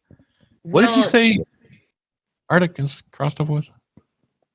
Arctic was Oh, with mashed up Devil's with, Taint. Taint. With the Devil's Beard net. With taint. But there will be there's going to be a mash- daytime version of Arctic and a nighttime version of Arctic. So Oh. that's all I'll say. Javier Escobar asks, can you tell us all the obstacles in details? Thanks. No. Javier just going big brain. I like it. He's like, meh. Let's just give it a shot. Worst you can do is say no. Will Castaway or a mashup of Castaway be there? Yes. Okay. Oh, interesting. I don't know Castaway. What's that? I was like, Carlo's like, there's no way this is going to be a World's Toughest Moto. This is what Yeah. Oh, yeah. Well, so Castaway, you've probably seen pictures. It's the one, it's got like the little floating, like buoy type thing, kind of inflatable. And you literally sit on it in water and there's like a slack line above you. Oh, and you kind of pull yourself across. And we did 3 people on that in Sonoma. We weren't supposed to, I think, but we did 3 people. And it was like, we pretty much just dragged on the bottom of the thing, but it's not very deep. It's like 2 feet of water. But so, Carlo and I figured out a new way to do it in Seattle that doesn't even involve the buoy. So that's true. I don't know if we'll be allowed to do that, but let's not say anything until. The pit will be deeper than what you've experienced, so it'll be in the ground versus in the little above ground tanks. Oh, okay. So you won't be able to walk, like, because you can kind of straddle it and walk with it. So you're going to be forced to float. Got it. Oh, good improvement. Okay. Will there be canola oil or any variation of oil like sunflower seed oil or olive oil involved in any obstacles? Lubricant. KY jelly. Yes. There will be lubrified obstacles. There will be lubricated obstacles, everyone. There is one lubricated obstacle and one obstacle that has another non-water substance in it. Are you in this substance, or is that substance on the obstacle? Yes. A non-water substance. That's like pudding. I'm just thinking back to like college KY jelly. pudding. Oh, fun Imagine fact that that poor no one cares pre-race about. volunteer shift if you've got to come out and mix 1,000 gallons of pudding. You have to open all those little single serve ones. And just,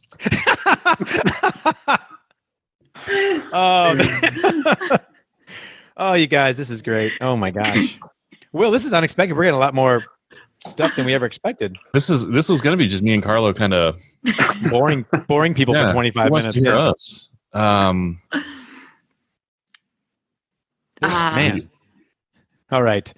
Oh, are we swimming in rain? Energy Oh my drink. God. I mean, that's a personal choice you can make for yourself. There'll be plenty of rain there. If you want to swim in it, by all means. Will any of the obstacles involve eating anything? Or drinking. No, Okay. not on purpose. Okay. Ah, I was just, very nice. I was thinking back. You guys remember that ill-fated thing where you ate the hot pepper and then jumped into Arctic enema? They did. Like, It was like hot sauce, right? Or like a shot. No, it it was was literally like a habanero habanero. pepper. Yeah. And then people just puked everywhere. We're all laughing. They puked. That was the what a old good- Fire and Ice, right? The habanero pepper and then Arctic enema. Javier, we asked him that. There is a dance party, but it's not necessarily at the middle of the race. Middle of the Sounds like I think it's the obstacle that's obviously underneath Matterhorn. Mhm. I can see him putting Coach in there. Will there be any obstacles with an element of chance, like rolling a dice or something like that? There will be no obstacles with an element of chance. Okay. The only chance is whether or not I can complete it. That's the only Correct. That's the only chance going on right there. What did I had something. I got to think. I lost it. Getting old, guys. Getting old. We heard the feedback after 2019 loud and clear. So there will be and everybody's been asking for very prescriptive obstacle rules. So you will get a very detailed set of obstacle rules the day before the race. Cool. Okay. If your mom was running World's Toughest Mudder, what would you want to tell her right now? What? Like, should she bring anything specific, or should she be aware of this? I would probably just tell her no.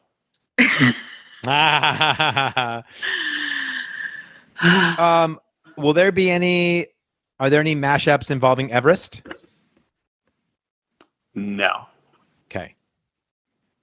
Will Everest be as we've seen it on course this year? Yes. Okay. So there will be ropes on Everest? At times. Oh, no. Mm. I need That's it okay. all the We've got the time. Everest Angels. We don't need ropes. Yeah, we do. Yeah, we do. Shorties. We need it. Either that or I just need to make sure, like, who am I thinking of? That's always up on top of it. That's what I'm saying. The Angels. Francis Wagner. Oh, yes. Francis. Yeah, Francis or JVT. Yeah. I hope those guys are there, and I hope they're up there because I'm going to need every single one of those guys. My deal with the rope is like you climb up it, and then I get to the very top, and I'm like, now what? Like I can't. Like that last 6 inches is the worst. Mm-hmm. Yeah. Will Mini Mutter be back as a penalty? Yes. Yes. That's commitment. Will That's maybe commitment because there's no other. I'm Yeah, trying to. What was that the penalty for? I'm trying to remember. it was for Everest, right? Yeah. For that skipping was- Everest. Is Mini Mutter the penalty for Everest? Yes. Man, I hate Everest too. Boy. Is Everest the Everest 3.0? The hell does With that mean? The metal one. Off the back of the truck. Not even we can keep track of our own 2.0, 3.0 Right. numbering on things. So I can't. I have no There's idea. about 6 ways to spell Block Ness Monster that I found on course, like official ways. Like just with What? spaces or like capitalized. Is Block Ness one word? Is it the Block Ness Monster? Is it anyway? Maybe not 6, maybe 3. I don't know why that's bothering me. We have a Will, lot have you decided yet how you're raffling off the other seats at our steak dinner?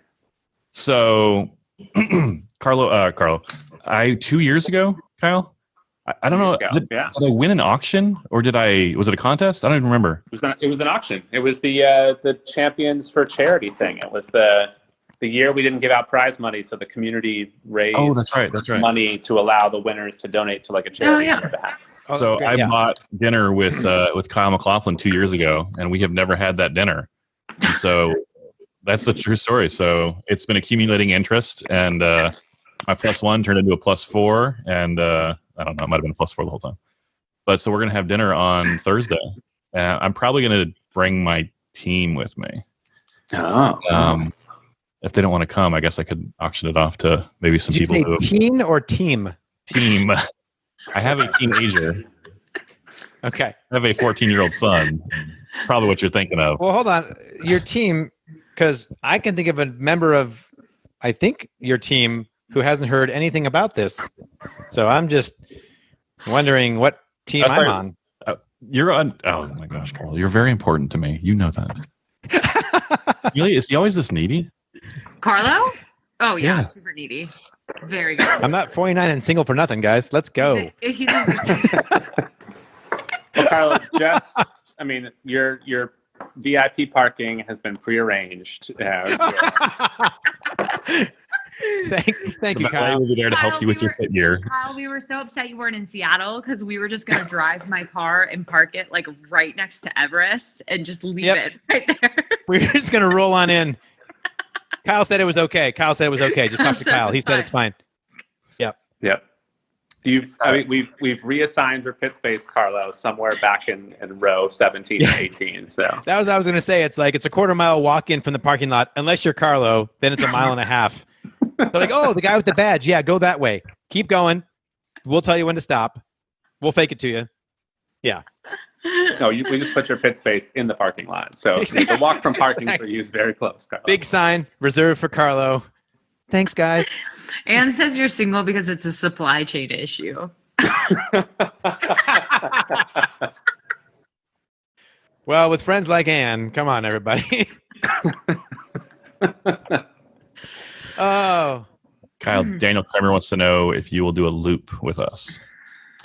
I am planning to go out for a loop overnight. I was actually planning to run this year overall, but am on an injury recovery here. So, but I'm planning to get out for a loop overnight. Sweet. Javier wants to know, are the penalties at high failure rate obstacles mileage or chance game? None of them are chance. They're all skill. Some of them involve distance, and some of them involve time, and some of them involve time and distance, I guess. It takes you a while. Okay. Some are there fine motor skills, some are strength, some are endurance. Fine motor skills. skills. Are we gonna have to like write? What was the thing where you had to write the? What was that penalty? Oh, with your non-dominant hand? This one involves writing, but with both hands. So. Is it like one of those things you have to like draw a face with? No. What? Have we ever had what one of those things is. Have we ever had Dizzy Bat as a penalty? Yeah, at Toughest Mudder Vegas 2019. Yeah, that was very popular. I talked about it on the podcast for a while. It was terrible. It was because you had to spin like a ridiculous amount of times. Like it wasn't 30 times, 20 times. Yeah, and like I was literally falling over like a drunkard when after I finished. It was to skip electroshock. He doesn't even drink, so that's how Right. you know. Which is a shame, Will, because Amelia and I are like, let's go. Not during the race. Not during the race. No. Oh my gosh, you guys. All right, guys. I got 4 minutes left. This is your All right. this is your last chance to cram. What else you got? All right. Okay.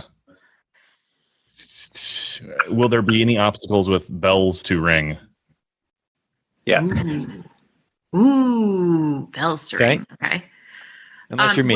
Will there be any trampolines in any obstacles? I don't like when he pauses. It's like, there are or there aren't, man. I want to make sure I'm answering the question accurately. Okay. Because there might be a There are- trampoline, not cleans. There are no intentional trampolines in any of the obstacles. Thank God I don't have to do tramp stamp. If you bounce off of something, that's on you. So Any ricochets are your own personal choice. that's right.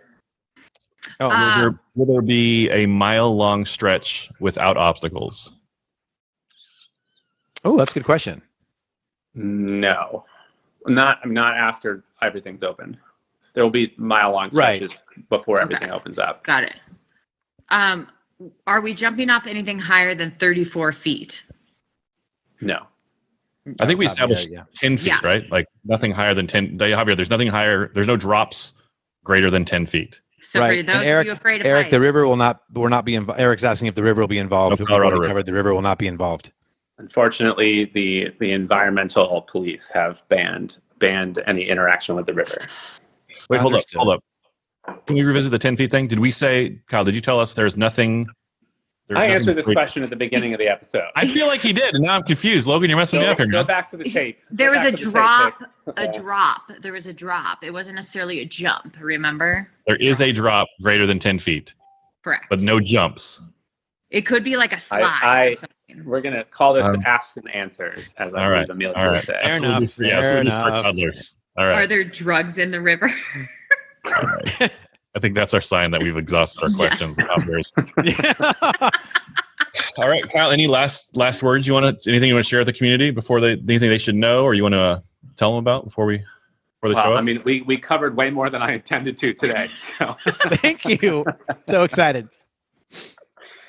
Puzzle pieces are rolling out. If you haven't caught on yet, they are distributed far and wide. So, anyone at any time may have your next puzzle piece to earn. We will get them all out prior to Thursday of Worlds Week. What else? We launched a bib customization today. So if you want your name printed on the back of your bib, you can pre-order that. Brunch tickets are nearly sold out. So if you haven't gotten a brunch ticket yet, hustle up on that. We're going to close brunch sales. Probably have to close it this weekend. We're going to hit capacity likely on Sunday or Monday. And countdown's on. Can people customize their brown bibs, silver bibs? Yeah. Brown bibs, any mileage bibs, your race bib, your pick through bibs, any of it we can do. I saw that email went out. So if you're registered and you should check anyone to customize your bib, check your emails from TMHQ. Yeah. I don't get emails from TMHQ, so I'll forward it. I'll send it. At some point, some time ago, the lawyer and Amelia clicked unsubscribe. And has forever been banned from the email list. I don't get the important emails. I had to sign up with like a fake email and have it forwarded to my regular email, so I get the emails now. Yeah, it's a weird thing.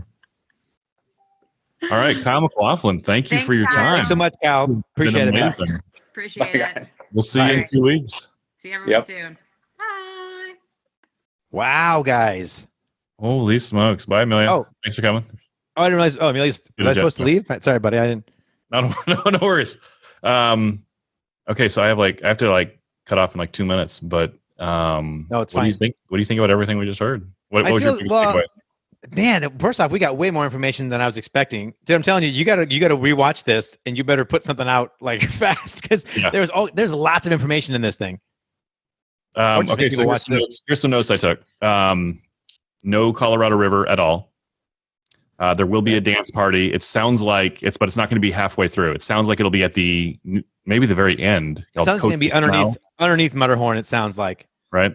Yeah. And maybe it's. You know what? Think about it. Coach's Canal. Coach's Canal is what it's called. Maybe that's not a hard obstacle. Maybe it's like a fun kind of celebratory. You finished your lap kind of thing. I don't know. There will not be a quiff equivalent. That's what he said, right?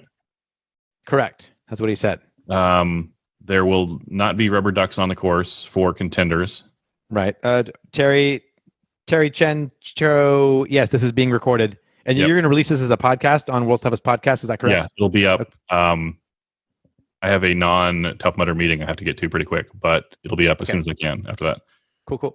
16 of the 20 obstacles on course are brand new or modified versions of obstacles we know. Yep. Like the ones we've talked about a lot is electroshock meets pitfall. Yep. He also talked about a combination obstacle called shock and sprawl, which was a combination of electroshock of electric eel and I'm blanking on it. The gas one, the poison gas. Crybaby. Yeah, Crybaby. It's not 641 feet of elevation, mostly up the first half of the course, mostly down the second half of the course, right? Another mashup obstacle, Arctic Enema and Devil's Beard. Which, if you did Toughest Seattle, you've already been through that. It was basically, you came out of Arctic Enema and went underneath. Now, granted, it wasn't strapped down, it wasn't tarped. They might do that, we don't know, but it was just regular Devil's Beard coming out. So there's going to be a daytime Arctic Enema and a nighttime Arctic Enema obstacle. Which, how much can you really change? Well, we'll find out. There will be no golden carabiners for contenders. There'll be a new electric obstacle called Frickin' Laser Beams. Frickin' Laser Beams, that's right. And there will be one lubricated obstacle on course. That's always important to know. So there will be another obstacle that has something you will be in and on that is not water, but we don't know what it is. Yep. We don't know. We know it's not Rain energy drink. And some type of obstacle based on Castaway, the floaty obstacle, will be there. We know that. Man, we got a lot of stuff. That's a lot. And these are just my notes, like from while we were talking. I'm sure there's more. You guys in the comments, Logan especially, Logan and Nikki, what am I missing? What did I forget? As far as like summary of big points from we just talked about the CEO of Tough Mudder, Carlo McLaughlin, and Amelia Boone. And Amelia's kind of in the same boat as Carlo and I. She's running the race, just wants to know, what's coming up. No, the lubricated obstacle is not any one person, Charles. Nikki, hit me with some notes if I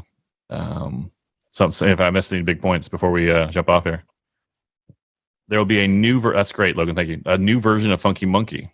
And for a while they had a new version of Funky Monkey every year, right? They'd call it Greased Monkey or they'd whatever. But so another new Mudderhorn. It's great. Another great point, Logan.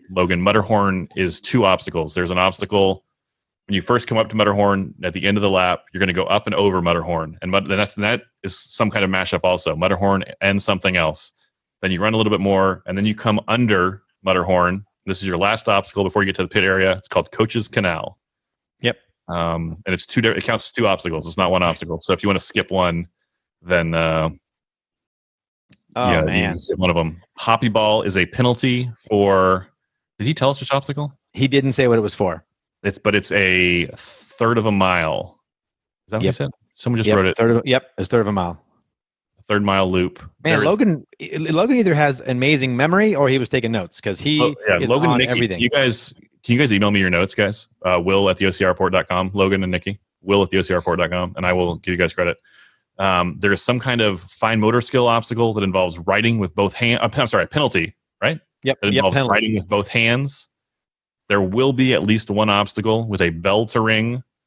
Obstacles like that in the past have included bells. The only one I can think of is King of the Swingers or Well Swung. Well, he said there's going to be a swinging related obstacle, right? I thought he said that. Yeah, man, I got to go back and watch this. Anyway. The new Everest will be out there. Third mile jumping ball. The penalty for Everest, for failing Everest, is the mini Mudder course. That is correct. And there's no giant cliff jump. And there's only going to be ropes on Everest at certain points of the race, not the whole race, it sounds like. Probably overnight, right? Sucks. Oh, Nikki, great point. Quarter mile walk to pit from the parking, and there's lots of sand. Except for Carlo, because Carlo gets his VIP valet. I get my pit space out in the parking lot.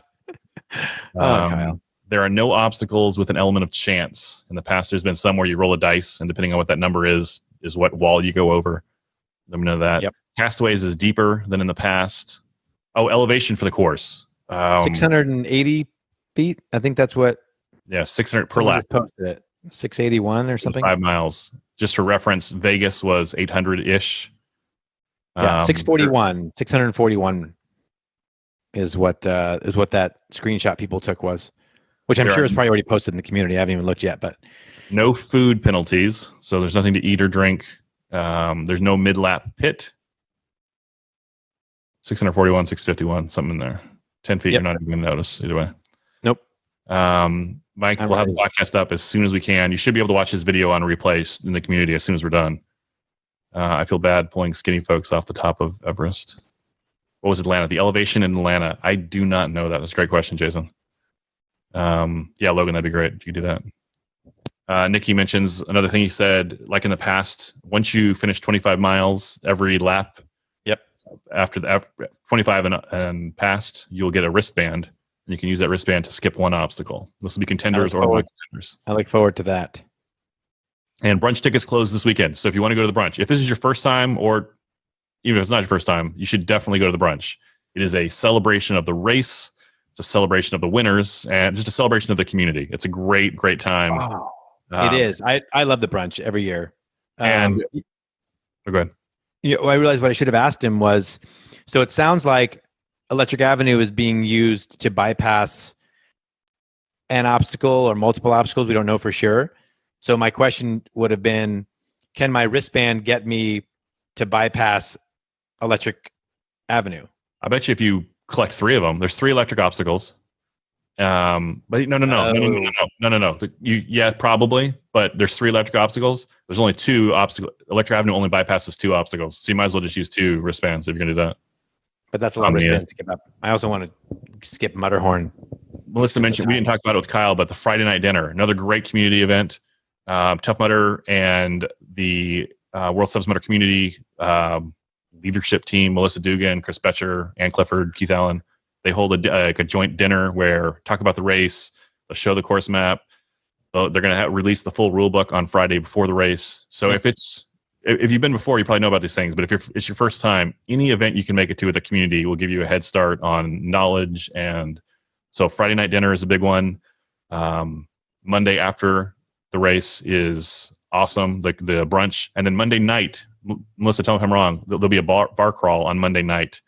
And it's actually only at one bar. You know, like the crawling is because you're so sore from the race that you're crawling around that bar. It's a joke. And let's be honest, Laughlin's not Vegas, so there's only so many spots you could probably go. Right.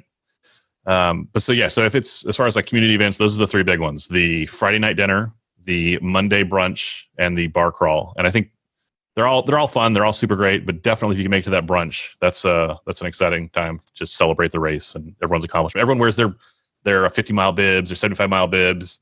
People are like, can I wear my white bib if I didn't get 50? Yeah, man, do whatever you want. Like, it's celebrating. You can wear your bib, don't wear your bib. It's up to you. Yeah, but absolutely, if you get a 50 or a 75 or a 100, people, it's very few people get what we're doing, right? When you tell your friends and family, like your real life, like outside, they're like, right, like they don't even understand it. Like they're like, why? I don't get the concept. Why would you do that? But you're in this giant room full of people who get it. And it's like literally the only weekend of the year that this happens, and it's just a fun time to celebrate the whole thing. So, picklebacks! The only time in my life I ever have picklebacks is at the bar crawl, and it's because I ran into Nikki Perry, and she's like, "We're doing picklebacks." Are you familiar with that? I know what pickles are. No, pickleback is a shot of whiskey with a pickle juice chaser. That sounds terrible. The only time I drink pickle juice is during races, and it's to like prevent cramps. Like I do not. There's this thing like I don't like pickle juice. It's okay. Will, whoa, buddy. No one's judging you, bud. Anyway, it's all good, dude. Logan, great point. Before we jet, no penalties are just straight running penalty. Every penalty has some kind of wrinkle or twist to it, like the bouncy ball thing. Which is funny because in the past I'm like, oh no, all this added mileage. But now when they throw these other wrinkles in, I kind of long for the just a distance penalty. Some other, I didn't want to give Kyle, I think he might be watching now. I don't want to give him any ideas, but in the past they've had stuff like you had to carry a cinder block, or there was one where you had to put like a rubber band around your legs so you couldn't run, but you had to like waddle the penalty. Yep. There's 2015. Yeah. Sometimes the penalty is a different obstacle. Like you fail Funky Monkey, so you got to go into Arctic Enema. Right. So no penalties are just, and usually I'd say 75 or 80% of the penalties were just straight running, right? Like you'd have 1 or 2 that had a kind of a wrinkle to it. Yeah, but it's definitely, man, that's not how it is anymore, dude. Kyle is like cranked those knobs. Yeah. The duck walk, Mike calls it. That's what it was. Yep. The duck walk. All right, man. What do you think? Any last thoughts before jet? I think that was a duck walk. Duck walk. I think was the gutbuster penalty, if I remember correctly. If you guys gutbuster, which as a shorty, I always failed gutbuster. that was one of our best, at least for me, like that I've ever been involved in. Like, first of all, just you and I always talking is fun. I enjoy it. It's fun. Hey, let's talk. Yeah, absolutely. Yeah. And then so I don't want to tell people like this just kind of happened. Like, it wasn't like we planned like, hey, let's get the 3-time world champion and the president and CEO of Tough Mudder like on the phone. It's like you and I were going to record a podcast, and then we're like, hey, what if we did it in the community? That'd be fun. We'll get comments on the side. And then, by the way, need to credit Ann Clifford because I'm in a group text, and she basically rang Amelia saying, hey, you should get in this. So that's how we got Amelia. Shout out. Thank you to Ann roped her Clifford. in. And then I text Kyle, but then so did Glenn Altamose. And I'm not sure if Amelia reached out to him, but somehow we roped Kyle in too. So it turned into a great, dude, we got so much more out of this than I was ever expecting. So if you want to re-listen to it, you can watch the video. It'll take it like, I don't know, 5 minutes to upload onto Facebook, into the community group. And then the podcast will be up later this afternoon or this evening. But special thanks to someone. Oh yeah. Ann Clifford. Also, yeah, we wouldn't have even been on initially if it wasn't for Ann. So don't forget that. Anyway, yeah. All right, guys, that's awesome. Well done. Any last thoughts, Carl? Any sponsors? Anything you want to plug? Any sponsors? No, I'm good, man. I'm a little more excited now. If anything out of this whole thing, I'm excited to know that all the electrified stuff is like going to be linked to Electric Avenue. Like there's nothing outside of that. So that's easier to prepare for. I didn't want to have the idea of like just stumbling across something at 2 a.m. You know, you know what? We didn't even do that in the wrap up. There's only 3 electric obstacles, and they're all on Electric Avenue. So if you are deathly afraid of the electricity, you'll never have to do them. That's a good point. Shout your email again really quick for Logan. Will at the OCR report, Logan. There we go. You can text me at 619-485-2726. You can leave a review on Apple Podcasts. 5 stars. Oh, did I jump the gun? Sorry, buddy. Go ahead. It's okay. No, go ahead. What do you want to rate you? Go ahead, tell him. You can rate me at lovethepodcast.com/tough. How should they rate it? Wait, what did you just say? Love That's a real podcast. Thing? Oh yeah. Good. Check it out. The only one way to know. Mike Cross, put that on iTunes, man. I appreciate it. Logan, yes, on iTunes or lovethepodcast.com/tough. Not only if you don't have an iPhone, that's how you leave a review. It's lovethepodcast.com. Okay. By the way, now with the exception of the 5 stars soundbite from Rhea Coble, that soundbite from Kyle in this episode is going to be great. That's my new favorite thing. All right. This is awesome, guys. I'm excited to see you guys in Laughlin in 2 weeks. We're going to talk more, obviously, before then. But all right, my guy. Cool, guys. Good talk, Carlo. Everybody else, Logan, Joe, Mike. See you guys in a couple weeks. Woo! Charles, Kevin. I can't go through all this. So good. Melissa Dugan. Thanks for your help. Yeah. Logan. See you guys in 2 weeks. Goodbye. All right, guys. Good night. Special thanks to Kyle McLaughlin, Amelia Boone, and Carlo Piscitello. Well done. Come back anytime.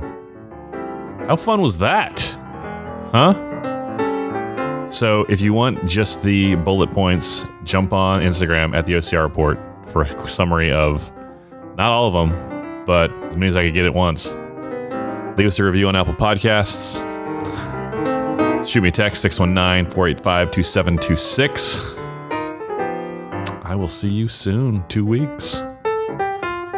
Go spend time with someone you love.